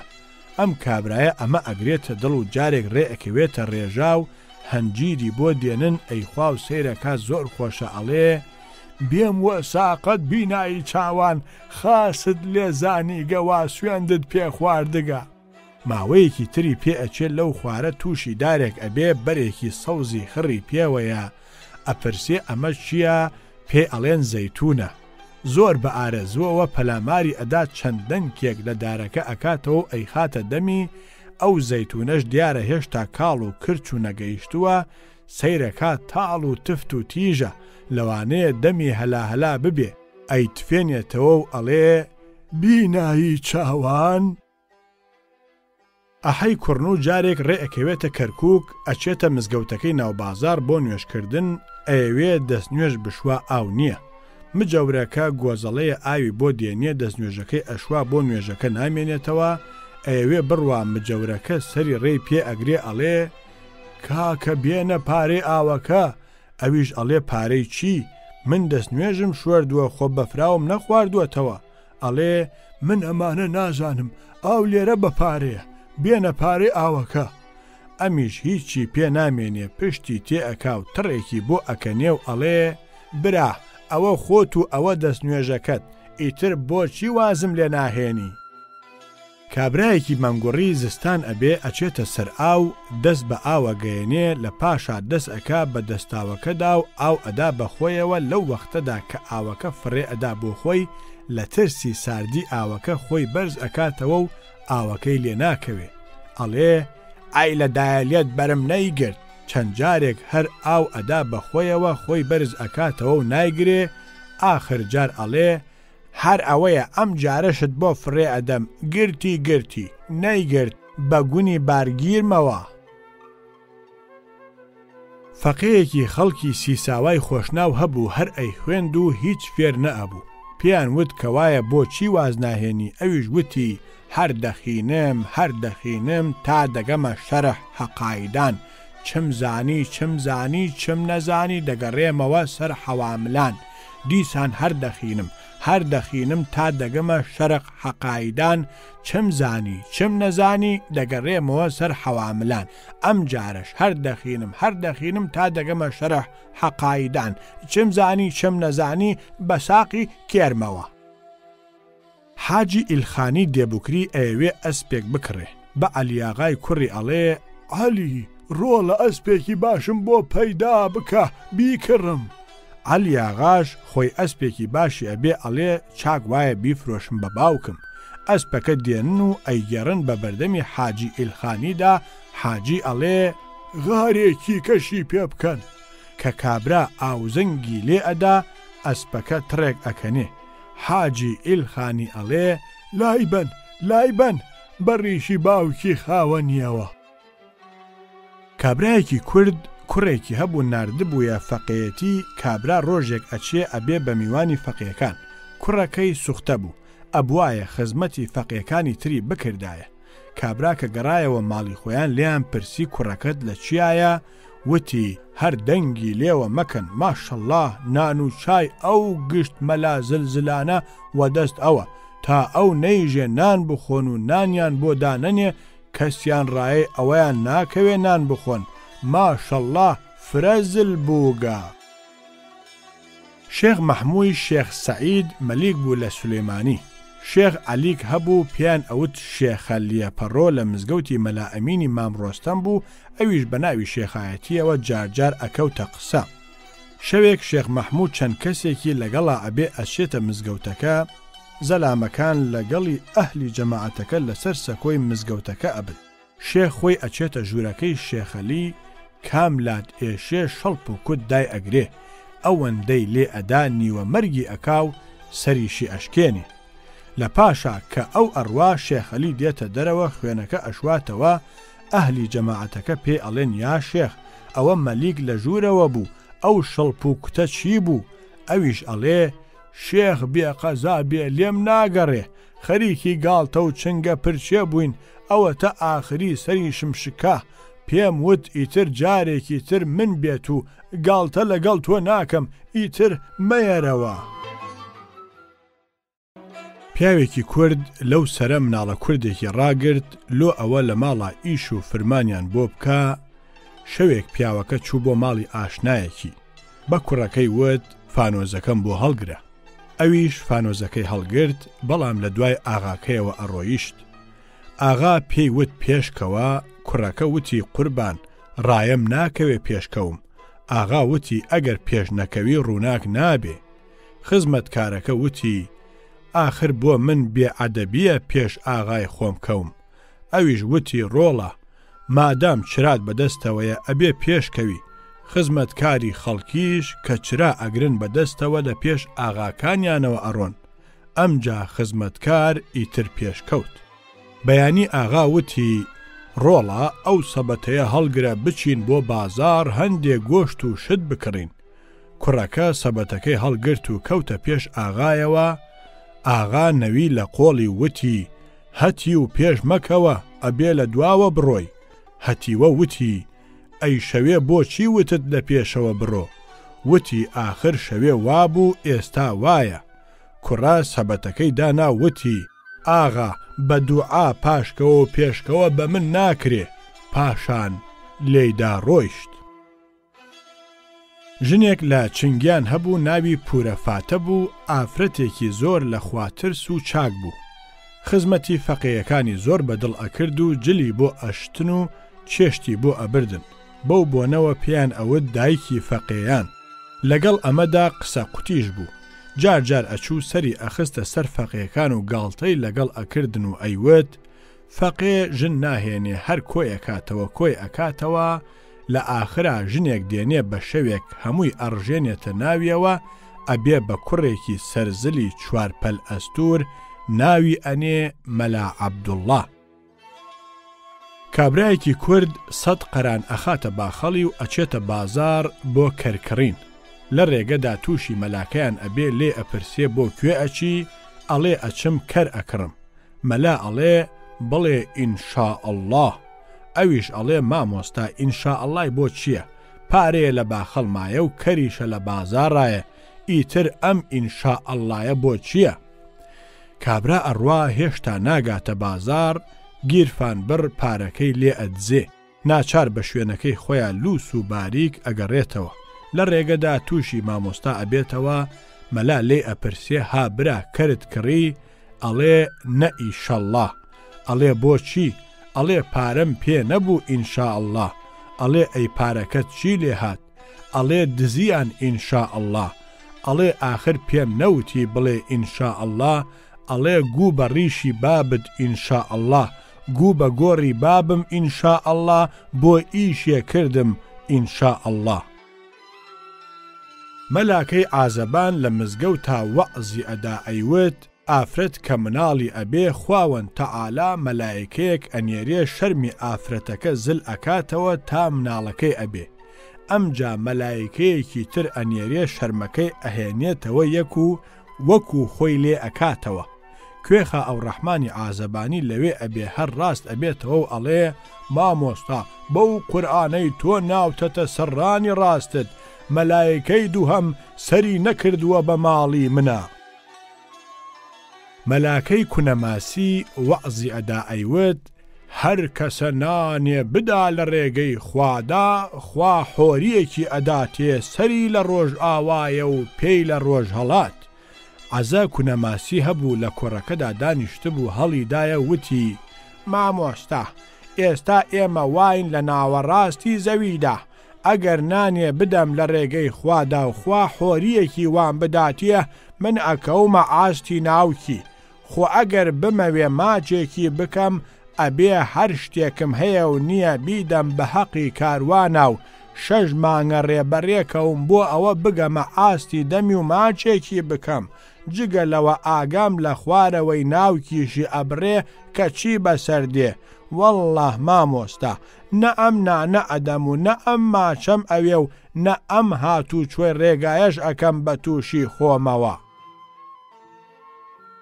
زیوەر ئەفەندی شاعیر و مەلا سەعید ئەفەندی گەلێ جار لە بەرهەیوانەکەی مزگەوتی عیرفانە لە سولەیمانی دائەنیشن و بە قسەی ئەدەبی و باسی شعری مەولەویەوە ڕایان ئەبوارد مجەورێکی مزگەوتەکە هەبوو گوێ لە قسەکانیان ئەبوو کە شعری مەولەویان ئەخوێندەوە ڕۆژێک بە زیوەر ئەفەندی ئەڵێ ئەم مەولەویە ئەم قسانە چییە وتونی هەردە و بەردە و مەردە زیوەر ئەفەندیش ئەڵێ دا ئەگەر تۆ ئازای شعرێکی وا بڵێ ئەویش ئەچێتەوە ژوورەکەی خۆی و لە پاش تۆزێک دێتەوە دەرەوە ئەڵێ زیوەر ئەفەندی گوێت لێبێ ئەوە شعرت بۆ ئەڵێم وەکو مەولەوی ئەویش ئەڵێ بیڵێ ئەڵێ مشتێ هەلیلە کەفلەمەش کەردە هەرفی ڕەژمەیۆ جەشاخ و هەردە زیوەر ئیتر هیچی پێ ناوترێ. مەحمووبەگی ڕەزابەگ لە کەلار لە کاتی خۆیان سەرخۆش ئەبێ، بە خەیاڵی سەرخۆشی تۆڕە ئەبێ لە پیاوێکی کوردی جاف کە پیاویان ئەبێ. ئەم کابرایش کە ئەزانێ وا مەحمووبەگ لەسەر هیچ لێی تووڕە بووە و جنێوی داوەتێ بە نازی خزمەتکاریەوە بەڕوویە هەڵ ئەچێتەوە. لە بەیانیە بە کابرا ئەڵێن بابە ئەوە مەحمووبەگ سەرخۆش بوو بۆیە لێت تووڕە بوو، ئەگینا ئەو لە کەس تووڕە نابێ. ئیتر کابرا ئەچێتە لای و داوای لێبوردنی لێ ئەکاو ئەڵێ میرم وا قەورەکەی باوکت نەمزانی و لەو گووەت خواردووە سووە، ئەوێ لێم نەگری. لەو بەرکێوە ئافرەتێک لە ناو کۆمەڵێکە میوانی کرابوون دانیشت بوو. مناڵێکی هەبوو تازە فێری قسەکردن ئەبوو، مناڵەکەی لە باوەشیادا نابوو. شەرع شەرمی بۆ نییە، ژنەکەی یەکێکی دەنگەورەی پیاهێنا دەستی کرد بە لێدانی مناڵەکە و بە چەپۆک بەر بووە سەر و گوێلاکی مناڵی بەسە زمان. مناڵ لەبەر گریان نەیپڕژایە سەر هیچی تر. دایکەش هەر وازی نەئەهێنا و ئەیوت هەتی و حەیای ئینسانە بەی. ئەوەندە زۆری لێدا تەنانەت ژنەکانی تر کەوتنە سەر ئەو بڕوایە کە ئەمە مناڵەکە بووە ئەم تڕی کەندووە، بە هەر جۆر بوو لە ژێر چنگی دەریان هێنا. لە پاش تۆزێک سفرەی نان دانرا و هەموو نیشتنە سەر سفرەکە. ئافرەتەکە دڵی بە مناڵەکەی خۆی زۆر سووتە کەوا بە ناحەق ئەوەندەی لێداوە. کەوتە دڵنەواییکردن و ماچکردنەوەی و دەست بە سەرداهێنانی و دەستی برد گرت کە گۆشتێکی سوورکراوەی لە بەردەما دانا. مناڵەکە لەم میهرەبانیانەی دایکی دڵی هاتەوە شوێنی خۆی و دەستی کرد بە خۆشیرینکردن لە بەرچاو دایکەکەیەوە. ئەمجا بە دەنگی بەرز وتی دایە گیان ئەگەر ئەم جارەش بتڕی دیسان لێم ئەدەیتەوە. حاجی سەعید مەلا حەسەنی عەلاف گێڕایەوە وتی حەسەن ئاغای قەرەنی هەبوو لە سولەیمانی لە ئاخر و ئۆخری ژیانیا هەموو دەم هەر لە مزگەوتی حاجی خان خەریکی نوێژ و تاعەت بوو. هەموو پاش نوێژێک وەکو خەڵکی تر دەستی بەرز ئەکردەوە و دوعایە کرد. یەکێک لە دوعاکانی ئەوە بوو ئەیوت خوایە مەحەل چاوشین هەیە، بەستەکێکی لە بەرایە، جامانەیەکی شڕی چڵکنی ئاڵاندووە لە مشکیە پیسەڵەکەیەوە و بەستوویە بەسەریەوە کە لە دەرگای مزگەوتەکە دەرەچێ بەلای چەپە قاپی سێیەم نەهی چوارەم بەرامبەر بە ماڵی حاکمە سیاسیەکە ماڵی ئەوانە، لێت تێک نەچێ حەقی منی لێ بستێنە. مەلا محەممەدی چرچە قەڵایی گێڕایەوە وتی ئەوە جەژنی قوربانە، نۆبەنێکمان هەیە ویستمان بیکەین بە قوربانی. بە خێزانەکە مد ئافرەت بەڵکو قەسابێکی باشمان دەستکەوێ کە پێستەکەی ئەگروێ وای بگروێ کونی تێ نەکا بیکەین بە مەشکە بۆ خۆمان. ئەویش وتی ئەیە ڕۆ پیاوەکە شتی وا چووە نەبێ پێستەکەی هەڵگرین بۆ خۆمان، ئەمە قوربانیە ئەبێ هەمووی ببەشینەوە، گوناحە چۆن ئەبێ لێ هەڵگرین. وتم ئافرەت وزبە بەخوا ئەگەر هەموو گۆشتەکەشی بخۆین و تۆزێ لە کلکەکەی ببەشینەوە هێشتا خێری دوو قوربانی خەڵکی ترمان دەست ئەکەوێ. وتی چۆن؟ هەروە واقی وڕما بوو. وتم ئافرەت خوا کەی بەخۆیەوە دیوە مەلا خێر بکە، سرە کلکە نۆبەنێکی ئێمە ئێستا دوو گای قوربانی خەڵکی تر ئەخوا. هەژار گێڕایەوە وتی پاش ئەوە کە ڕەزاشا لە ئێرانە هاتە سەر حکم فەرمانی دەرکرد کە هەموو کەس ئەبێ کڵاوی پەهلەوی لەسەرکە. لەسەر ئەمە لە وڵاتی ئێرانە هەرا لە ناو مەلاکاندا پەیدا بوو کە ئایا بە لەسەرکردنی کڵاوی پەهلەوی کافر ئەبن یان نابن. مەلا سەلیمێکی ژێیی هەبوو لە سابلاغ، ئەو هەر لەسەر ئەوە بوو کە هەرکە ئەم کڵاوە لەسەرکا کافر ئەبێ. هەندێ لە مەلایانی تریش بەرپەرچیان ئەدایەوە و ئەیانود وانە. ئەویش ئەیوت ئەوە کڵاوی پەهلەوی بۆ ئێوە، ئەی بۆ تەقویمی باخەڵی چ دەبێژن، بەویش هەر کافر نابن. مەلا عەبدولحەمیدی بانەیی یەکێک بوو لە مستەعیدە هەرە خوێندەوار و چاکەکانی شێخ عومەری ئیبنولقەرەداغی لە سولەیمانی کە لە مزگەوتی قامیشەکان بوو. مەلا حەمەمینە شێتەش هەبوو هەر لە سولەیمانی شەوێکی سێشەمبە ئەم مەلا حەمامینە ئەچێتە لای مەلا عەبدولحەمید لە قامیشان پێ ئەڵێ مەلا عەبدولحەمید چایەکی بێکلکم بۆ لێ نییە. مەلا عەبدولحەمیدیش ئەڵێ تۆ عەقڵت نییە، چای بێکلکە یعنی چی؟ ئەویش ئەڵێ مەلا تۆ عەقڵت نییە، چای بێکلکە یعنی هەر بۆ خۆم و خۆت بێ و کەسی بەسەرا نەیەت و کلکی لێ پەیدا نەبێ. مەلا عەبدولحەمیدیش بە سوختەکەی ئەڵێ سەماوەرەکەیان بۆ تێخا چایەکیان بۆ دروست بکاو خۆیشی بچێتە دەرەوە بۆ ئەوە هەر ئەمان بە تەنها بمێننەوە. سوختە چاساز ئەکا و خۆی ئەچێتە دەرەوە. ئەمان لە ژوورەوە دەرگاکە دائەخەن.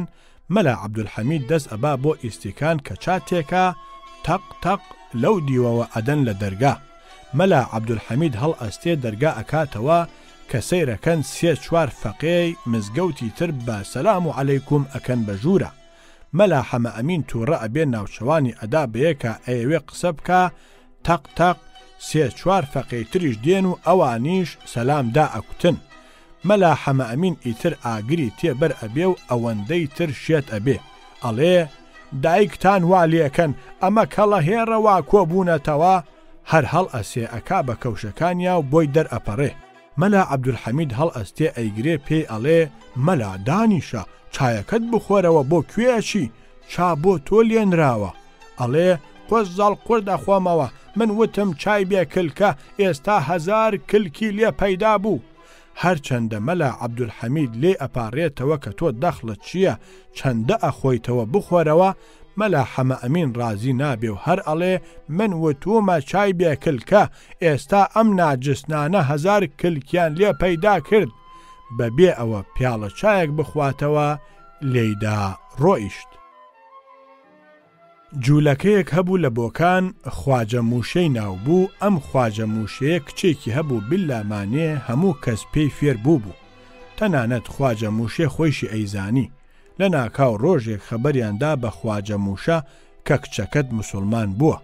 ئەویش هەندێک ڕاما و پاشان وتی با بڕوە ئەو حیزە هەر بووە ئیسلام باشە. کابرایەکی قزلجەیی ناوی خۆی نابوو شاعیر و بڕە شعرێکی دانابوو بردی بۆ شێخ ڕەزای تاڵەبانی کە پەسەندێکی بۆ لەسەر بنووسێ و پێشی وت کە ڕەعدم کردووە بە ناوی شعر بۆ خۆم. شێخ ڕەزاش ئەم شعرەی لە باتی پەسەند بەسەر بڕە شعرەکەیەوە بۆ نووسی. ئەی تڕت ڕەعد و تست ڕەشەبا هاکەذا ئەرسەکم جەدە و ئابا. شێخ بابەعەلی تەکیەیی، مەلا عەزیزی موفتی سولەیمانی، شێخ حوسامەددینی ئەواڵان، سەید ئەحمەدی خانەقا لە کەرکووک ئەمانە هاوڕێی دەوری کۆن و فەقێتی بوون.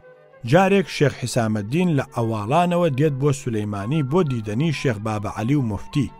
پێش چەند ڕۆژێک بڕیارەدەن بچن بۆ کەرکووک بۆ دیدەنی سەید ئەحمەد. ئەچن و هەفتەیەک لە لای سەید ئەحمەد ئەمێننەوە. سەیدیش ڕۆژ بە ڕۆژ خزمەتیان زیاتر ئەکا. ئەمجا ئەکەونە سەر ئەوە کە بگەڕێنەوە. سەید ئەڵێ ئەم نیوەڕۆیەش نانی نیوەڕۆ پێکەوە ئەخۆین و پاشان خواتان لەگەڵ بەم جۆرە ڕازی ئەبن. سەید ئەڵێ بۆ ئەو نیوەڕۆیە نانێکی زۆر نایاب دروست ئەکەن و ئەڵێ شۆربایەکی بڕوێشیش لێ بنێن و بەڵام پێش هەموو خواردنێک شۆرباکە بێن و ئیتر بوەستن. نیوەڕۆ دێت و سفرە ڕائەخەن. قەرەوانەی شۆربای ساوەر لەسەر سفرەکە ڕیز ئەکرێ و ئیتر هیچی تر ناهێنن. شێخ بابەعەلی و ئەوان هەر چاوەڕێ ئەکەن هیچی تر دیار نییە. سەیدیش ئەڵێ یا شێخ فەرموو نان بخۆن. شێخ بە ناچاری دەست بۆ نان و شۆربا درێژ ئەکا و کەوچکێکی لێ ئەکاتە دەمی سەیرەکە بێخوێشە. ئەوە سەی ئەحمەدیش لەو بەری سفرەکەەوە دانیشتووە. بابەعەلی ڕوو ئەکاتە موفتی و ئەڵێ موفتی بەڕاستی سەید ئەحمەد تا ئێرە باشی هێنابوو بەڵام لێرەدا گووی تێکرد. سەید گوێی لێ ئەبێ و هەموو مەجلیس دەست ئەکەن بە پێکەنین. سەید ئەڵێ بابەعەلی مەبەستم ئەم قسەیە بوو کە بێڵێیت. ئەمجا ئەمر ئەکا نانی تەواو دێنن. دیسان جارێکی کە هەر ئەم شێخ بابەعەلیە ئەچێ بۆ دیدەنی سەید ئەحمەد لە کەرکووک کە ئەچێتە خانەقا ئیشی ئاودەستی ئەبێ. ئاودەستەکان بە تەنیشت یەکەوە بوون، دیواری بینەکەیان ڕووخا بوو. زەلام کە دابنیشتایە وەکو لە دەشتا دابنیشتایەوا بوو. بابە عەلی ئەچێتە سەر ئاودەستێک زۆری پێناچێ، زەلامێک دێتە ئاودەستەکەی تەنیشتیەوە، بەڵام بە تەواوی لە یەک دیارن. شێخ بابە عەلی دەست ئەبا قوت و جگەرەیەک دەردێنێ و جگەرەیەک ئەدا بە کابرای تەنیشتی و پێ ئەڵێ بەخێر بێی. ئەمان لەمەدا ئەبن، یەکێکی تریش دێ لەو لایەوە دا ئەنیشێ، جگەرەیەکیش ئەدا بەو بە خێراتنی ئەویش ئەکا. کابراکان واقیان وڕ ئەمێنێ، ئەڵێ برا بۆچی واقتان وڕ ئەمێنێ؟ یەکێ لە دیوەخانی سەید ئەحمەددا دابنیشێ، ئەبێ جگەرەش بکێشێ و قسەش بکە، خۆ لەسەر قەبران دانەنیشتوین. ئیتر لەو ناوەدا ئەبێ بە حیلکە حیلک و فرت و هۆر خەبەر ئەگا بە سەید. سەید ئەحمەد ئەڵێ ئەم بەزمە ئەبێ بەزمی بابە عەلی بێ، ئەڵێ گورج ئابخانەکان چاک بکەنەوە تا بابە عەلی دیوەخانێکی تری بۆ ڕان نەکێشاوین و دێرەکێکی تری نەداوەتە ژێر. کوڕێک هەبوو لەو بەرکێوە گەورە بوو دەر و دراوسێ بە دایک و باوکەکەیان ئەوت بەسە ژنێکی بۆ بێن و بۆی دانێن با ئیتر ئەوەندە قوتە قوت نەکا. کوڕەکەش گوێی لەم قسانە ئەبوو. لە ئەنجاما کشێکیان بۆ دیەوە و بۆیان هێنا، شایی کرا و بۆیان کردە پەردەوە و کوڕیان کردە ژوورەوە. خەڵک بەتەمان کوڕ ببێ بە زاوا بێتە دەرەوە، کوڕ دیار نەبوو تا بەیانی هاتە دەرەوە، هیچ قسەی نەکرد، کەس و کارەکەش هیچ دەنگیان لەگەڵ نەکرد، هەتا شەوی دوایش هەر وەک شەوی پێشوو وابوو، هیچ دەنگ نەبوو. لە پاشا دایکەکەی چوو بەلایەوە وتی کوڕم ئەوە بۆچی هیچ دەنگت نییە؟ کوڕە وتی دەنگی چیم بێ؟ ئەوە نییە دەنگم لێوە دێت و قسەی ئەەکەم. وتی کوڕم ئەوە ناڵێم، ئەڵێم بۆچی نابیت بەزاوە؟ ئەڵێ بۆچی نەبووم؟ ئەڵێ کوا؟ ئەڵێ ئەی ئەوە نییە ژنەکەتان هێناوە و داتان ناوە؟ دایکیشی ئەڵێ ئەی دامان ناوە ئاخر ئەبێ بچی بەلایەوە. کوڕەش ئەڵێ ئەی هەموو جار ئێوە نەتان ئەوت ژنێکی بۆ بێن و بۆی دانێن، ئەوە داتان ناوە ئیتر چی؟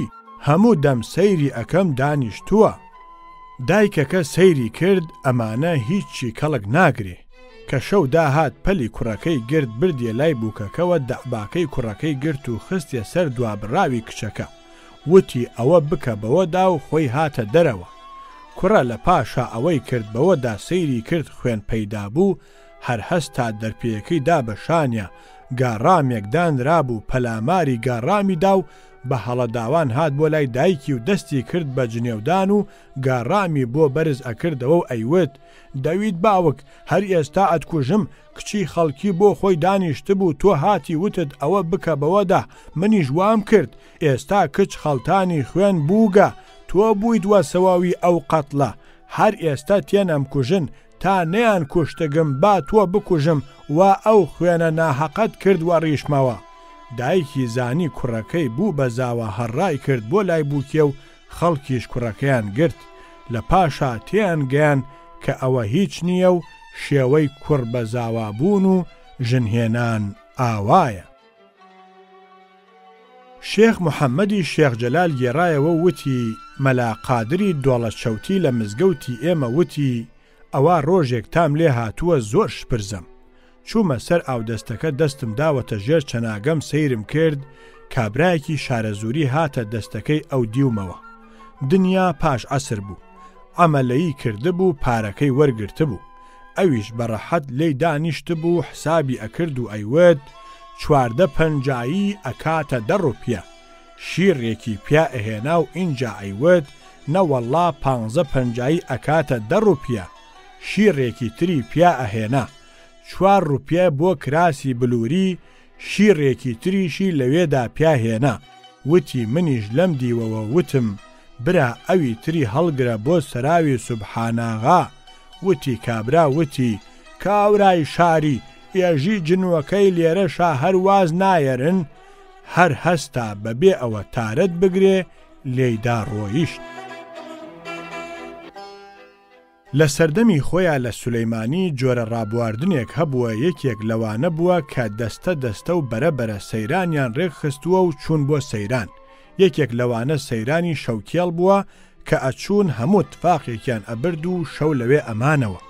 شێخ محەممەدی شێخ جەلال گێڕایەوە وتی جارێک توجارەکانی سولەیمانی لە بەهارا کۆ ئەبنەوە بنە و بارگە ڕێک ئەخەن و ئەچن بۆ پیری شەوکێڵ مەلا حەمامینە شێتە هەبوو ئەویش لەگەڵ خۆیان ئەبەن پیری شەوکێڵیش دوورە بە شارەوە ماکەرێک دێنن مەلا حەمامین سواری ماکەرەکە ئەکەن پێی ئەڵێن تۆ بە پێیان ناگەیتە سەر پیری شەوکێڵ سواری ئەم گوێ درێژە بە مەنجەڵێ ماستیش دێنن ئەڵێن ئەم مەنجەڵە ماستەش لە بەردەمی خۆتادانێ دەستی پێوە بگرە وریابە نەڕژێ جارجار لە دواوە سووکە نەقیزەیەک بە کەرەکەوە ئەژەنن کەر هەڵ ئەتیزێنێ لەوانەیە مەلا حەمامین بکەوێ پێ ئەڵێن مەلا حەمامین بەم جۆرە تۆ ناگەیتە پیری شەوکێڵ ئەترسین داکەوی و مەنجەڵە ماستەکەش بڕژێ چاک وایە دادبەستین بەسەر کەرەکەوە مەلا حەمامینیش ئەڵێ باشە ئەم جاگوریسێک دێنن شەتەکی ئەدەن بەسەر کەرەکەوە بە جۆرێک ئەگەر کەر خۆیشی بگەوزێنێتەوە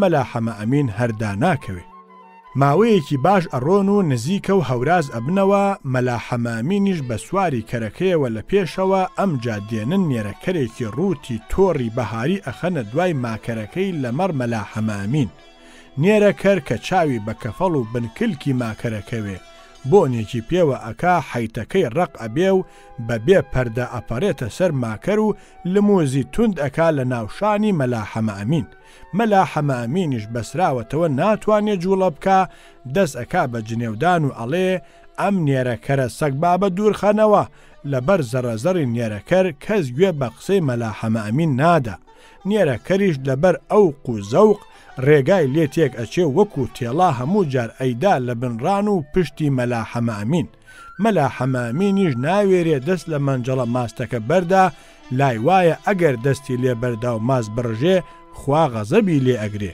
ئەمجا بە هەموو دەنگیەوە بانگەکە سەگ بابینە بێن کێری ئەم نێرەکەرە بگرن با لە نوێژم نەبا هەر شێخ محەممەد گێڕایەوە وتی جارێک حاجی مەلا شەریفی سەعاچی بۆ نان خواردنی ئێوارە بانگی مەلا حەمامینە شێتە ئەکا و پێکەوە ئەچنەوە نوێژی شێوان ئەبەنە مزگەوتی حاجی مەلا ڕەسوڵ جەماعەت هەموو لە نوێژ و وێرد و شتە ئەبنەوە مەلا حەمامین هەر لێ نابێتەوە حاجی مەلا شەریف ئەڵێ مەلا حەمامین خێراکە با بچینەوە هەستە با بڕۆین مەلا حەمامین ئەڵێ سەبرکە جارێ پەلە مەکە لە پاش بەینێکی تر حاجی مەلا شەریف دیسان ئەڵێ مەلا حەمامین چیت کرد هەستە با بڕۆین درەنگە مەلا حەمامین ئەڵێ قوربان سەگ بابەکە جارێ لە ئەنجامە بە هەر جۆر بێ مەلا حەمامین لە نوێژ و ئەوراد ئەبێتەوە هەڵ ئەستێ و لەگەڵی ئەچنەوە بۆ ماڵەوە کە ئەچنەوە بۆ ماڵەوە حاجی مەلا شەریف لێ ئەپرسێ مەلا حەمامین قوربانەکە یانی چی و سەگ بابەکە یانی چی ئەویش ئەڵێ قوربان سەگ بابەکە بۆ ئەوە کە وازم لێ بێنیت و کەم هەڵسەم لێدانیت قوربانەکەش بۆ ئاشتی دوایی بۆ ئەوە بوو لە ڕووم هەڵبێت لەگەڵت بێمەوە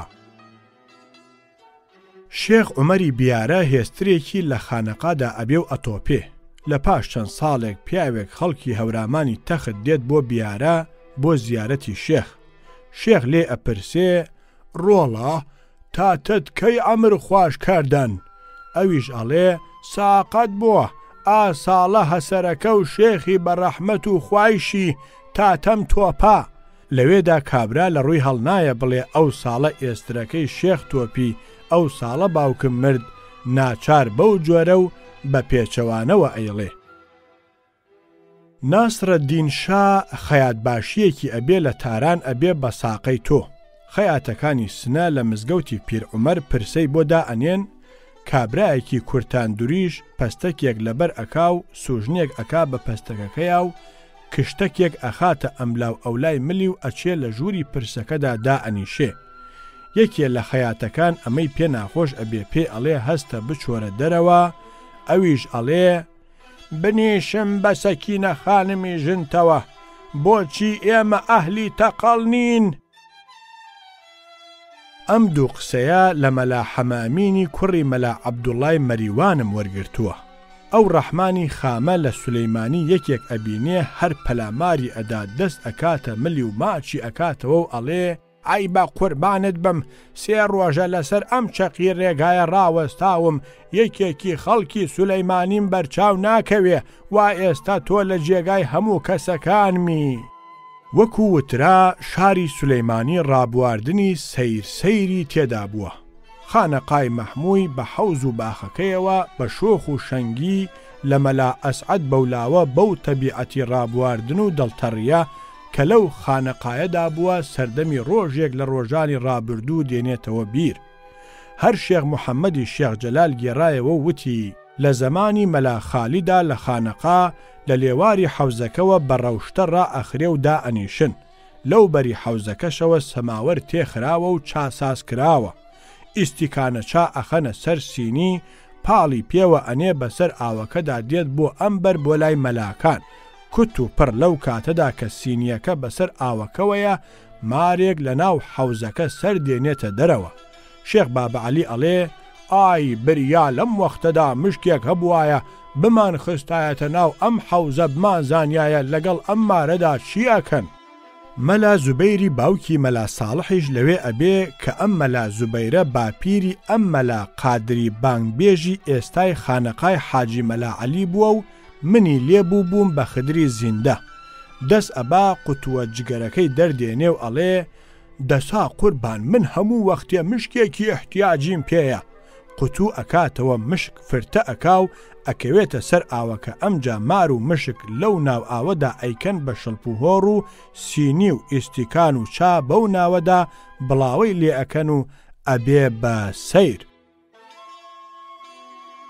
مەلا محەممەدی مەلا مستەفای کورد گێڕایەوە وتی لە سەردەمی حکوومەتی عوسمانیدا شێخێک هەبوو لە چنارە قەرزاری حکوومەتی بوو کردبوویانە سەری و بەتەنگیان هێنابوو ئەویش هانای بردەبەر حەمە پاشا و مەفرەزە بە شوێنیەوە 100 لیرەی لە پاشا سند بە قەرز و دای بە مەفرەزەکە و ڕزگاری بوو.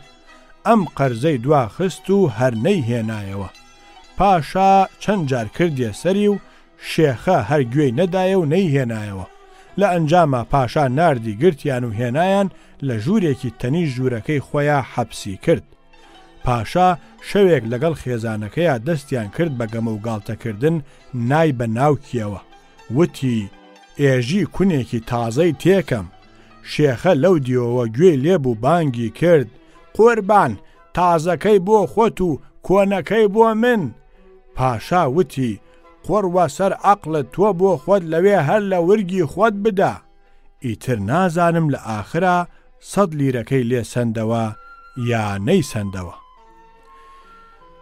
ژنێک هەبوو لە کەرکووک لەبەر تەکیە میمکە حەنیفی ناوبوو زۆر پیر و پەرپوت بوو. بەم و بەو ئەژیا لێیان ئەپرسی میمکە حەنیف عمرت ئەیوت با قوربانتان بم 5 ساران. کابرایەکی کەماڵەیی ئەچێتە سولەیمانی شەوێ لە ماڵی خانەخوێکەیە فڕنی بۆدا ئەنێن کابرا بە ماستی تێئەگا قەت شتی وای نەدی بوو. فڕنیش تازە تێکراوە زۆر گەرم بوو. ئەینێ بەسەرەوە هەر لە ناو دەمیەوە تا هەناوی هەمووی ئەسووتێ لە ڕوویشی هەڵ نایە دەنگ بکا ئەو شەوە هەر جینگڵ ئەدا بەیانی ئەچێتەوە کە ئەگاتەوە ناو خێڵ و کوڕ و کاڵ دەوری لێ ئەدەن و خەبەری شاری لێ ئەپرسن ئەویش ئەڵێ برا هیچ لە شار نییە بەڵام چێشتێکی چەرمگ هەست ئەگەر چاوتان پێکەوت 2 بست بەوری وەسەرەوە بوو بڕوای پێمەکەن ئەو دەوید باوکە مێیە و چووگەسە پێستی گورگەوە پیاوە سووتیە نییە. ها تازە ئینگلیز هاتبوونە عێراقەوە زۆری پێنەچوو ئەیانەویست مەلیک فەیسەڵی یەکەم ببێ بە پادشای عێراق. بۆ ئەم ئیشە بیرروڕای مردمیان ئەویست و داوایان ئەکرد. ئینگلیزێکی زل هەبوو لە کەرکووک کردیە سەر خەڵکی وڵات کە لەم ڕووەوە باوەڕی خۆیان دەربڕن ئایا مەلیک فەیسەڵیان ئەوێ بەشا یان نایانەوێ. مدیر ناحەیەک هەبوو لە وڵاتی کەرکووک مەحموود ئەفەندیان پێوت ئینگلیزەکە ئەویشی بان کرد و پێیوت تۆش قەڵەمڕەوی وڵاتی خۆت تاقی بکەوە. مەحموود ئەفەندی چوو پرسوڕای هێنا و گەڕایەوە. ئینگلیزەکە لێی پرسی ها چۆن هاتوویتەوە؟ ئەویش پێی دەڵێ قوربان ئەیانەوێ. ئینگلیزەکە چاوێکی زیت کردەوە و وتی وەکو بە سەرسامیەوە بێڵێ ئەیانەوێ؟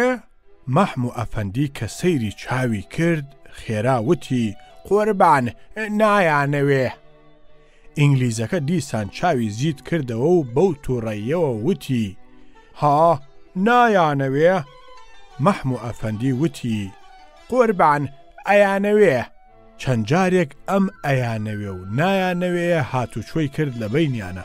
مەحموو ئەفەندی سەیری کرد ئەمە کەڵک ناگرێ. لە پێشترا دوو مەزبەتی دروست کردبوو، یەکێ ئەیانەوێ یەکێ نایانەوێ. نایانەوێ لە گیرفانیا بوو، ئەیانەوێ لە مستیا بوو، هەردووکی دەرهێنا خستیە بەردەستی و پەنجەی نایە سەر ئەیانەوێ وتی قوربان ئەمانە ئەیانەوێ. اینجا پەنجەی خستە سەر ئەوی تریشیان و وتی قوربان ئەمانەش نایانەوێ. جا ئیتر فەرمانی خۆتانە و لەمە زیاتر ئیتر عەزیەتی ئێمەش مەدەن. ئەڵێ ئینگلیزەکە قاقا دەستی کرد بە پێکەنین و وتی بەڕاستی ئیش ئەوەیە کە تۆ کردوتە و تڕی منت بڕی. شێخ مستەفای قەرەداغی لە متەسەڕفی کەوتبوو، خەریکی موحامات بوو. ڕۆژێک لە بەغدا لە کۆڕێکدا دەردەدڵ ئەکا لە ئیشی حکوومەت کە ناڕوا، مەلا حەوێزاغای کۆیش ئەو سەردەمە نائیب بوو لە کۆڕەکەدا بوو، ڕوو ئەکاتە شێخ مستەفا و ئەڵێ ئاخر قوربان ئەو سەردەمە کە جەنابت متەسەڕف بوویت لە هەولێر، ئێمەش هەروامان ئەوت کە چی تۆ ئەدگرتین و لە بەندی خانەت تون ئەکردین. شێخ مستەفاش ئەڵێ ئێستا ئەزانم کە ئەو وەختە ئێوە ڕاستانە کرد. کابرایەکی ئەو خۆشناوە بارێ گۆزە و دیزە بار ئەکا و ئەیهێنێ بۆ هەولێر. لە قەراغ شار کابرایەکی باجگیری توش ئەبێ و دارێک بە هەموو هێزی خۆی ئەدا بەلای بارەکەدا نیوەی ئەشکێنێ و ئەڵێ ئەم بارەت چییە؟ کابرای خۆشناویش ئەڵێ ئەگەر دارێکی تری پیاکێشی هیچ. مجەورێک لە دیلێژە هەبوو، مامڕەسوڵی ناوبوو، شەوێک لە مزگەوت مەولودی کرابوو، هەموو دێلێژەی کۆبوونەوە. گەورە و بچووک هەرکە هەڵ ئەستا ئەیوت تو خوا مامڕەسوڵ ڕەحمەت لە باوکت تۆزیە ئاوم بدەرێ. مامڕەسوڵ ئەوەندە هەستا بوو دانیشتبووەوە بەجارێ پەکی کەوتبوو. ئەمجا هەر کەس بیوتە مامڕەسوڵ ڕەحمەت لە باوکت تۆزیە ئاوم بدەرێ ئەیوت لەعنەت لە باوکم و ئاوت نادەمێ. مەلا کەریمی بیارە گێڕایەوە وتی ئەوە لە سولەیمانی لە مزگەوتی بابە عەلیدا کۆڕێکین لە مەلاکانی بناری هەڵەبجە دانیشتوین. ئەوەندەمانزانی کابرایەکی ڕووتەڵە لە دوورەوە هات ڕووی کردە کۆڕەکە. شێخ نووری بابە عەلی وتی بە مەلاکانی بەری هەڵەبجە و بیارە ئێوە هەر ئەڵێن ئێمە بەهۆی شێخانی بیارە و تەوێڵەوە لە کەشف و کەرامەت تۆزێ تێگەیشتوین. ئێستا من نە لەو شێخانەم و نە هیچ، لەگەڵ ئەوەشدا کەرامەتێکیشتان بۆ ئەنوێنم. وتی وتمان چۆن؟ وتی ئەم پیاوە وا لە دوورەوە دەرکەوت، تەلاقی کەوتووە و تەلاقەکەشی چاک نابێتەوە. وتی کابرا گەیشتە جێ و ڕووی کردە شێخ نووری وتی قوربان تەلاقم خواردووە و هاتووم بۆم چاکەیتەوە. تەلاقت خواردووە؟ وتوتە چی؟ وتم هەرشێ تەلاقم کەوتبیە و بە هیچ شێخ و مەلایەک چاک نەبێتەوە. ئەها باوکم، تەلاقت هیچی بەسەر هیچەوە نەماوە، وەکو خۆت وتوتە بە هیچ شێخ و مەلایەک چاک نابێتەوە. دوای ئەم گفتوگۆیە کابرا بە هەناسە ساردی هەستا لێیدا ڕۆیشت. جاوتی لە پاشا پرسیمان شێخ نووری ئەوە بە کەشف و کەرامەت زانیت ئەم کابرایە تەلاقی کەوتووە، ئەی بەچیدا زانیت چاک نابێتەوە؟ وتی کەواکەی شڕ و تیلمە تیلمە بوو. مەلا حەمامینە شێتە هەبوو وەختی خۆی لە سولەیمانی لە خانەقای مەولانە ژوورێکیان دابوویە لەوێ ئەنووست. ژوورەکە قاپی نەبوو. حاجی فەقێ پێ ئەڵێ قاپیەکی بۆ دروستکەن من پارەکەی ئەدەم. مەلا حەمامین ئەمەی زۆر پێخۆشە بێ، هەر خێرا ئەچێ بۆ لای وەستاکەریمی دارتاش بۆ ئەوە قاپی بۆ دروستکە. وەستا کەریمیش ئەڵێ جا مەلا تۆ ئەندازت نەهێناوە، من چۆن قاپیت بۆ دروستکەم؟ مەلا حەمە ئەمینیش ئەڵێ هەر ئێستا ئەچم ئەندازەکەت بۆ دێنم. ئەچێتەوە هەرچەند ئەکا نازانێ ئەندازەی ئەم دەرگایە چۆن بگرێ. ئەکەوێتە بیری کە بە باڵی خۆی ئەندازەکە بگرێ. هەردوو باڵی ڕەب ئەکا بەو جۆرە ئەندازەکە ئەگرێ و ئەگەڕێتەوە بۆ لای وەستا کەریم. لە ڕێگەدا ئەکەوێتە چاڵێکەوە دەست ئەکا بە هاوار هاوار پێی ئەزانن، یەکێک ئەیەوێ دەری بێنێ بە تەمایە بنەوێ لە پەلی ئەڵێ کوورە نەکەی بنەوە لە ڕیشم با ئەندازەکەم لێت یەک نەچێ. مستەفا نەریمان گێڕایەوە وتی ساڵێک لەو گوێ سیروانە شوانێک لەو بەرئاوەکە شوانێکی جافی بەرچاو ئەکەوێ. بانگەکە هۆ هۆ شوان، ئەمیش ئەڵێ هۆ. ئەوی تر لەو بەرەوە بۆی دێتە ئەم بەرەوە ئەڵێ کوڕە شوانە تۆ نازانی من تا های حەمەجانم چۆن یێژی هۆ وە کەلام ئێستا وەم تفەنگە ئەتکوژم. ئەویش ئەڵێ برا کوشتنی گەرەک نییە، بچوەرەوە ئەو بەر بانکە هۆ شوان، منیش ئێژم هۆ بەڵێ هۆ بەڵێ. ئیتر کوچکت لێ نەوارێ بۆچی ئەم کوژی؟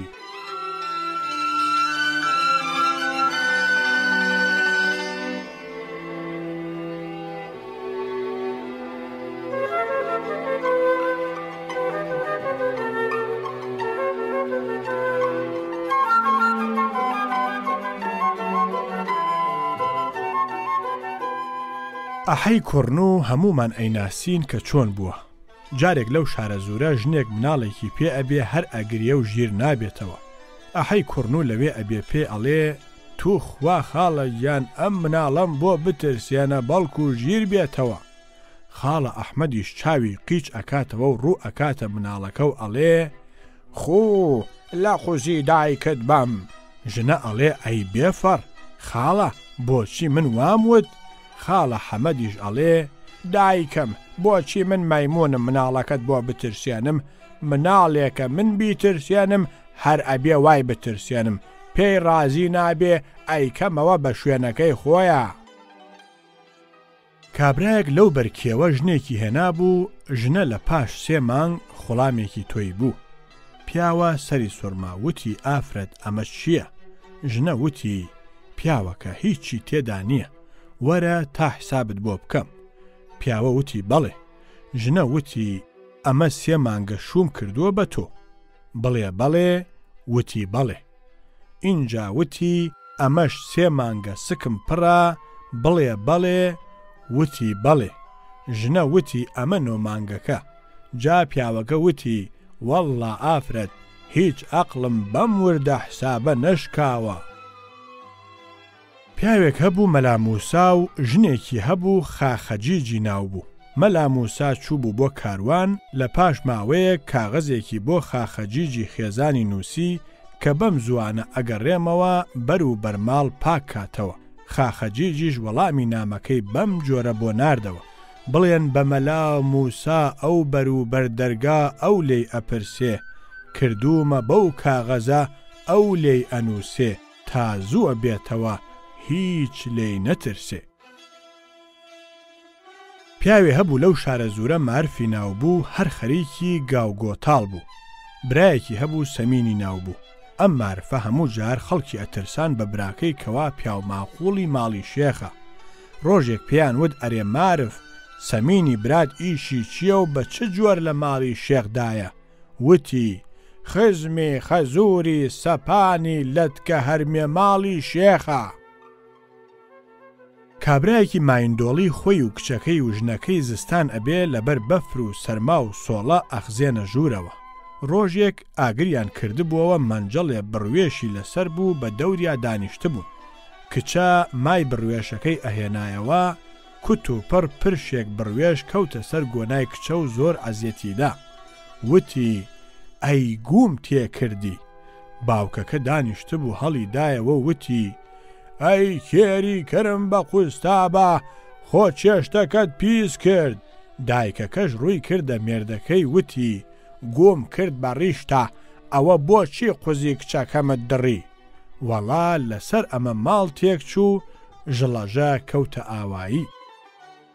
مەلا حەمامینە شێتە لە سولەیمانی جارێک کوڕووکاڵ هەڵی ئەخرێن و ئەیبەن بۆ کانی دۆمان کە ئەگەنە ئەوێ ئەیانەوێ کەوشەکانی لێ بدزن بۆ ئەوە لەم ڕۆوە بەڵکو و سەیرانێکیان بۆ دروست بێ. دارێک لەوێ ئەبێ ئەڵێن کێ ئەتوانێ بچێتە سەر ئەم دارە.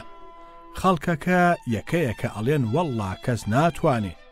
ئەمانەش مەبەستیان ئەوەیە کە بەڵکو مەلا حەمامین بڵێ من ئەتوانم، ئەمجا بینێرنە سەر دارەکە و کەوشەکانی لێ بدزن.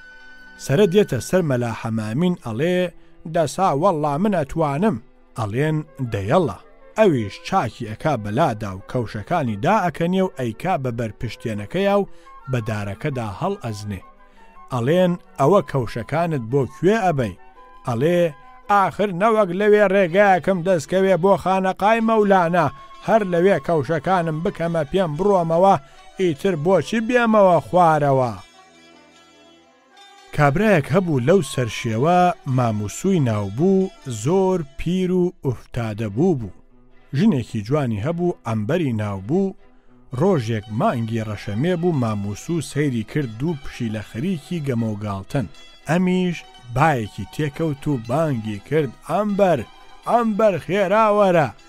تا ئەمبەر هات و خۆی ساز کرد، ماموسوو بایەکەی نیشتەوە. ئینجا وتی ئەمبەر هەڵی گرە بۆ مانگی ڕەشەمێی ساڵی دوایی. حەمەبەگی حاجی ڕەسوڵ بەگ گێڕایەوە وتی کابرایەک لە تاریەر هەموو ساڵێک کە ئێل ئەڕوا بۆ کوێستان یا ئەگەڕێتەوە لە ناو دار و دەوەنەکانە خۆی دائەگرت جوانوشتی لێ ئەدزین. ڕۆژێک خێڵ ئەڕوا و هەرچەند ئەکا دەرفەتی دەست ناکەوێ شتێک بدزێ، ئەیەوێ بگەڕێتەوە سەیرەکە وا لە دوای خێڵەکەوە پیرەژنێکی زۆر پیر گۆچانێکی بەدەستەوەیە وا هات. کابرای دزە ئەڵێ خۆ من هیچم دەست نەکەوت، با سەیرێ بکەم بۆ خۆم. ئەچێ لە پشتەوە ئەڵێ خوو. لەگەڵ خۆکردن پیرەژن لەسەر گازی پشت ئەکەوێ و هیچ هەڵناسێتەوە. هەتی وەکە ئەڵێ وا چاکە بیگێم. ئەیگێ و لە پاشا لێ ئەپرسێ میم کە ئەوە ترسای ئەڵێ ئەرێ بەخوا. کابرا وتی ساڵی دوایی هەر لەو وەختەدا چوومەوە بۆ تاریەر، تێفکریم پیرەژنەکە گۆچانێکی بەدەستەوەیە و بەناو دەوەنەکانە ئەسوڕێتەوە. ئەڵێ خوو کەرەکەی پار بووم وە قوربانت بێرەوە، بێرەوە میمکی خۆت بترسێنەرەوە.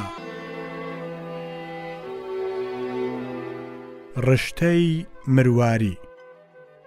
ژنێکی هەورامی هەبوو ئاتەی ناوبوو، هاتە سەرکاری مردن و گیانەڵڵا. کوڕێکی مەلای هەبوو چووە سەری و دەستی کرد بە ئامۆژگاریکردنی و پێیوت دایە ئاگاد لە خوابێ. دایکەکەش پێیوت ڕۆڵە مەحەدم چێشن، ئاگام جەوی بۆ پاسە، ئای ئاگاش جەمن بۆ. ئەحەی جاو هەبوو لە سولەیمانی پیاوێکی فەقیرۆکە و دەنگباریکێک بوو، هەڵوای لە ناو تەبەقە ئەگێڕا و ئەیفرۆشت. هیچ عەزیەتی خۆیشی نەئەدا، بە شوێنەی و لەسەر خۆ ئەچوو بەڕێگەدا و لە ژێر لێەوە بانگیە کرد هەڵوا هەڵوای نایاب هەڵوا. ڕۆژێ پیاوێکی خەڵکی ئەو دەشتی دزەیە ڕێ ئەکەوێتە سولەیمانی سواری ئەسپێک ئەبێ و بە تەنیشت ئەحەی جاوا تێ ئەپەڕێ. ئەحەی جاویش لەسەر کۆڵانێک دانیشتووە لەبەر خۆیەوە هەڵوا ئەفرۆشێ.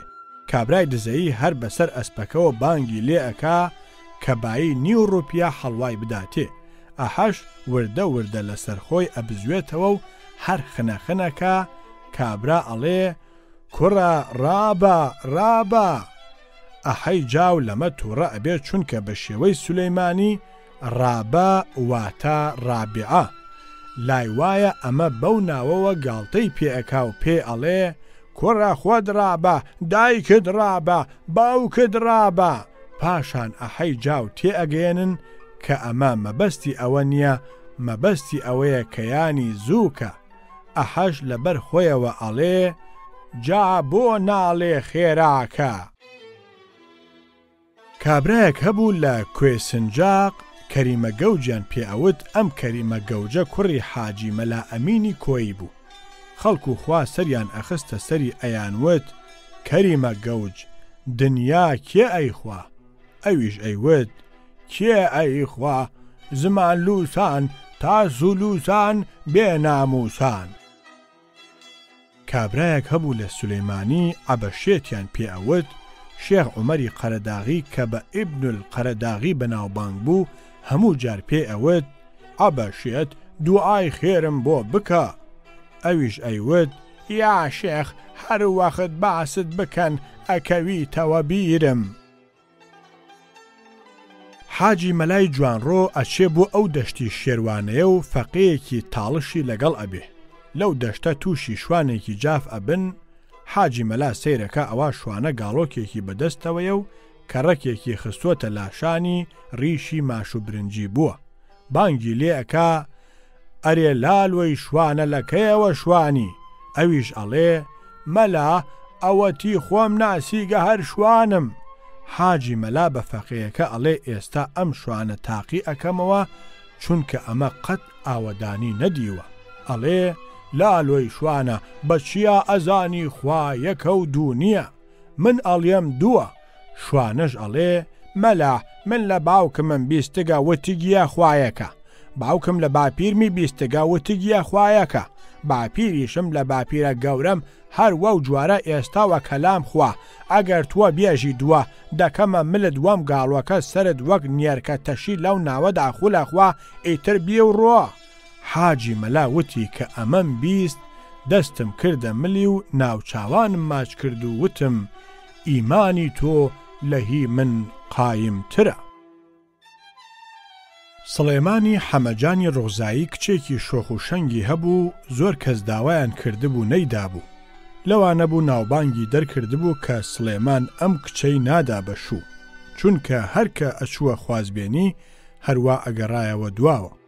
ڕۆژێک دەستێک لە کوێخای جاف لە گەرمیانەوە ئەچن بۆ خوازبێنی کچە بۆ یەکێ لە کوڕەکانی حاجی قادری ڕۆغزایی کە لە دایکەوە خزمایەتیان هەبوو لەگەڵ سڵێمان خانە. ڕێکەون ئەم ڕێکەوتنەش ناوێکی دەرکرد کە چۆن سڵێمان خان لەگەڵ ئەمانەدا ڕێککەوتووە. شوانێکی ماڵی سڵێمان خان هەبوو لەو وەختەدا ئەویش لە دیوەخان بوو لیان پرسی ئەرێ برا ئەمانە چۆن هاتن چۆن لەگەڵ سڵێمان خان ڕێککەوتن. ئەویش وتی بەخوا نازانم هەر ئەوەندە ئەزانم هاتن دانیشتن و قسەیان کرد و هەستان. لە دەوری شێخ ڕەزادا لە کۆڕێکە باسی قسەی کورتی پڕمەعنا و شعری جوان ئەکرا وتیان ئەم شعرەی فیردەوسی کە ئەڵێ پەیە مەشڤەرات مەجلس ئاراستەند نشستەند و گفتەند و بەرخاستەند زۆر جوان و کورت و پڕمەعنایە. شێخ ڕەزاش وتی وان نییە من لەوە کورتتر و جوانتر و پڕمەعناترم وتووە. وتیان ئادەی کامەیە؟ وتی مختصر خۆشە قسە بردمە مەنزڵگەهی خۆم گرتم و خستم لێم برد و گونم کرد بە چوار. لە زمانی ئەمانوڵڵا خانی والیدا لە سنە پیاوێکی ڕەمشتی ئەچێتە لای پێ ئەڵێ قوربان بەراوی ئاوڕێز لە ڕەمشتا هی منە و ئێستا میرزا حەمە عەلی خانی زاوتی ئێوە ئیمساڵ لێی داگیر کردووم هاتووم ئەم شکاتت لاکەم. والیش ئەڵێ لەکەیەوە ئەو زەویە بەدەستەوەیە. ئەویش ئەڵێ قوربان 80 ساڵێک ئەبێ بەدەست ئێمەوەیە. پێی ئەڵێ باشە 80 ساڵە بەدەست ئێوەوەیە با ساڵێکیش بەدەست زاوتەکەی ئێمەوە بێ. کابراش ئەڵێ قوربان کەواتە ئەم ماڵ و سامانەی ئێوەش کە چەند ساڵە بەدەست ئێوەوەیە با ساڵێکیش هەموو بۆ میرزا حەمە عەلی بێ. لەوێدا والی ئەڵێ ئەم کابرایە بکەنە دەرەوە و لێیدەن. کابرا دەڵێت بە دەردێکەوە هاتم بە دوو دەردەوە دەرچووم. والی پێی ئەڵێ بیگێڕنەوە بیگێڕنەوە. ئەمجا فەرمانی دا کە زەویەکەی پێ بدەنەوە و کردیشی بە پیاو ماقوڵی خۆی. کابرایەکی بەڵباس هەبوو ئەمەدی وەتمانی ناوبوو لیان پرسی ئەرێ مام ئەمەد مام بایز لەلایەن دین و دیانەتەوە چۆن پیاوێکە وتی بەخوای بابم خودای لێم هەڵ ناگرێت دیومە ڕۆژوان بخوا بەڵام نەم دیوە نوێژان بکە. ئەمە یەکێکە لە عیبارەتی کوردی کاچ و مادانی ئادەی بزانم چۆنی ئەزانی. پیرەژنێک لە وڵاتی قەندیلە مانگایەکی هەبوو ساڵێک بەفرێکی زۆر باری بوو قەندیلی داپۆشی بوو هیچ ڕەشایی بە دەرەوە نەبوو. پیرەژنە لەبەر بێئالیکی بۆ مانگاکەی حاڵی شەڕ بوو جا ئەیوت خۆڵایە بە ساقەی حومرێت بم کێوی قەندیلی بکەی بە کاو مانگا لۆکێم سەری ڕۆتێکە بەڵام بە خوڵای نایکەی بە قوربانت بم خوڵای. حەمەی لاوە هەبوو ئەیوت غەیبەت دێت قورگت ئەگرێ ئەگەر نەیکەی ئەتخنکێنێ. خاران خوارزا مەزن کردن مامان برازا بزر کردن واتە خاڵەکان خوشکەزاکانی خۆیان زل کرد و بە گەورەیان کردن مامەکان برازاکانی خۆیان ون کردن. پیاوێکم لابوو مام پیر داودمان پێوت لە هەموو ڕوویەکەوە بەڕاستی پیاوێکی سادە و ئەرامەندە بوو. ڕۆژێک لە قەوسی پاییزا دانیشتە بووین باسی ڕۆژ کورتی ئەکرا کە چۆن هیچی نەماوە بەجارێک کورد بووەتەوە. هەریەکە لەم ڕۆوە قسەیەکی ئەکرد وتم ها مام پیر داود تۆ چی ئەڵێی؟ وتی قوربان چی برێم من هەر ئەوەندە ئەزانم هەر دەبێتە شەو ڕۆژ دادێ. بەڕاستی من وا چووە دڵمەوە کە کەم وەسفی وا کورتی پڕمەعنا کراوە. بارانبەگی ئەحمەدبەگی جاف وتی چوومە سنە چوومە لای ئایەتوڵڵا سەیرم کرد پشیلەیەکی تیسکنی زۆر جوانی کەللەزلی لەلا بوو بە ئەندازەی 2 پشیلە هەبوو لە بەردەمیا هەڵت و تابوو بە بست لێی جودا نەئەبووەوە. وتی قوربان من پشیلەی وا گەورە و کەللەزلم نەدیوە. ئەویش وتی بەڵێ بارانبەگ کتکی ئایەتوڵڵا ئەشێ ئایەتوڵڵای کتگەل بێ. لە گۆڕستانەکەی سەرگەت لەسەر کێلێک ئەم هۆنراوەیە نووسراوە ئەگەر مەزانی ئی بە چێشمەردەن نازە و ناخونیش ئاو جزەش کردن. کابرایەکی کرمانجی ئەو دەشتی هەولێرە لە خزمێکی خۆی ئەپرسێ چ کەست لا هەیە؟ وتی کاکە و کاک نەبی نەبیە پۆزە و پۆز بەراوە غەزاییە و کامراوە مندارەکانیشم لە دەورەیان وەستاوە. پیاوێکی خۆشناو دنیا زستان بوو هەر باران بوو شەوێ چووە دەرەوە و هاتەوە یەکێک لێی پرسی ئاسمان کوونە؟ وتی وەڵڵا ئەبێ پشیلان لێستبێتیانوە مەبەستی ئەوە بوو کە ساماڵە. عەباس قولی سوڵتان براگەورەی فەرەجوڵڵابەگی ئەڵمانە بوو ڕۆژێک هەردووکیان لەگەڵ زابتێکی ئێرانیدا ئەچنە دەرەوە بۆ گەڕان. ئەچنە سەر ئەرزێک فەرەجوڵڵابەگ قسە بۆ عەباس قولی سوڵتان و زابتە ئێرانیەکە ئەکا ئەڵێ قوربان ئی ئەرزە موسەتەحا کە بە نەزەر و موبارەکێت یا و ئینە چەند ساڵە لەم یەزرع و لەم یەسمەر بووە. عەباس قولی سوڵتانیش ئەڵێ فەرەجوڵڵاه ئی فڵتە فڵتە چێشەن مەواچی واچە نەکاڵیان. فەرەجوڵڵابەگی ئەڵمانە ڕۆژێک لەگەڵ ئاغا فەیزوڵڵای دەبیرولمەمالیک ئەچن بۆ لای عەباس قولی سوڵتان. فەرەجوڵڵابەگ ئەیەوێ دەبیرولمەمالیک بە عەباس قولی سوڵتان بناسیێنێ ئەڵێ قوربان ئینە ئاغا و دەبیرولمەمالیکە تەشریفەش ئاوردەن خزمەت و سوڵتانی عەرزش هەن. عەباس قولی سوڵتانیش ئەڵێ فەرەجوڵڵاه من ئی دەبیرولمەمالیک و مەبیرولمەمالیک مەزانوە و مەزانوە چێژمەواچی واچە ئافەزێ ئامان. مەلا حوسێنی مەلا قادری بیارە لە هەڵەبجە لە پیاوێکی پرسی ئەرێ ڕەمەزانت گرت ئیمساڵ؟ ئەویش ئەڵێ ئەرێ نەژێم بۆ ساڵێکی کە.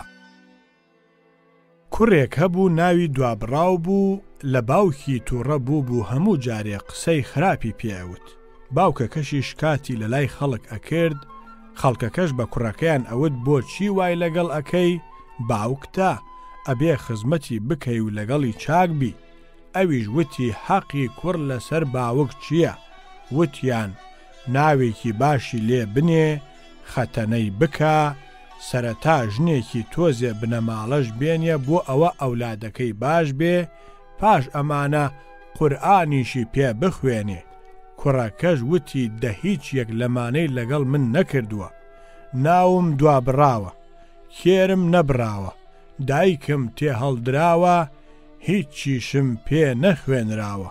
ئەمجا خەڵکەکە وتیان بە باوکەکەی کەواتە وازی لێ بێنە.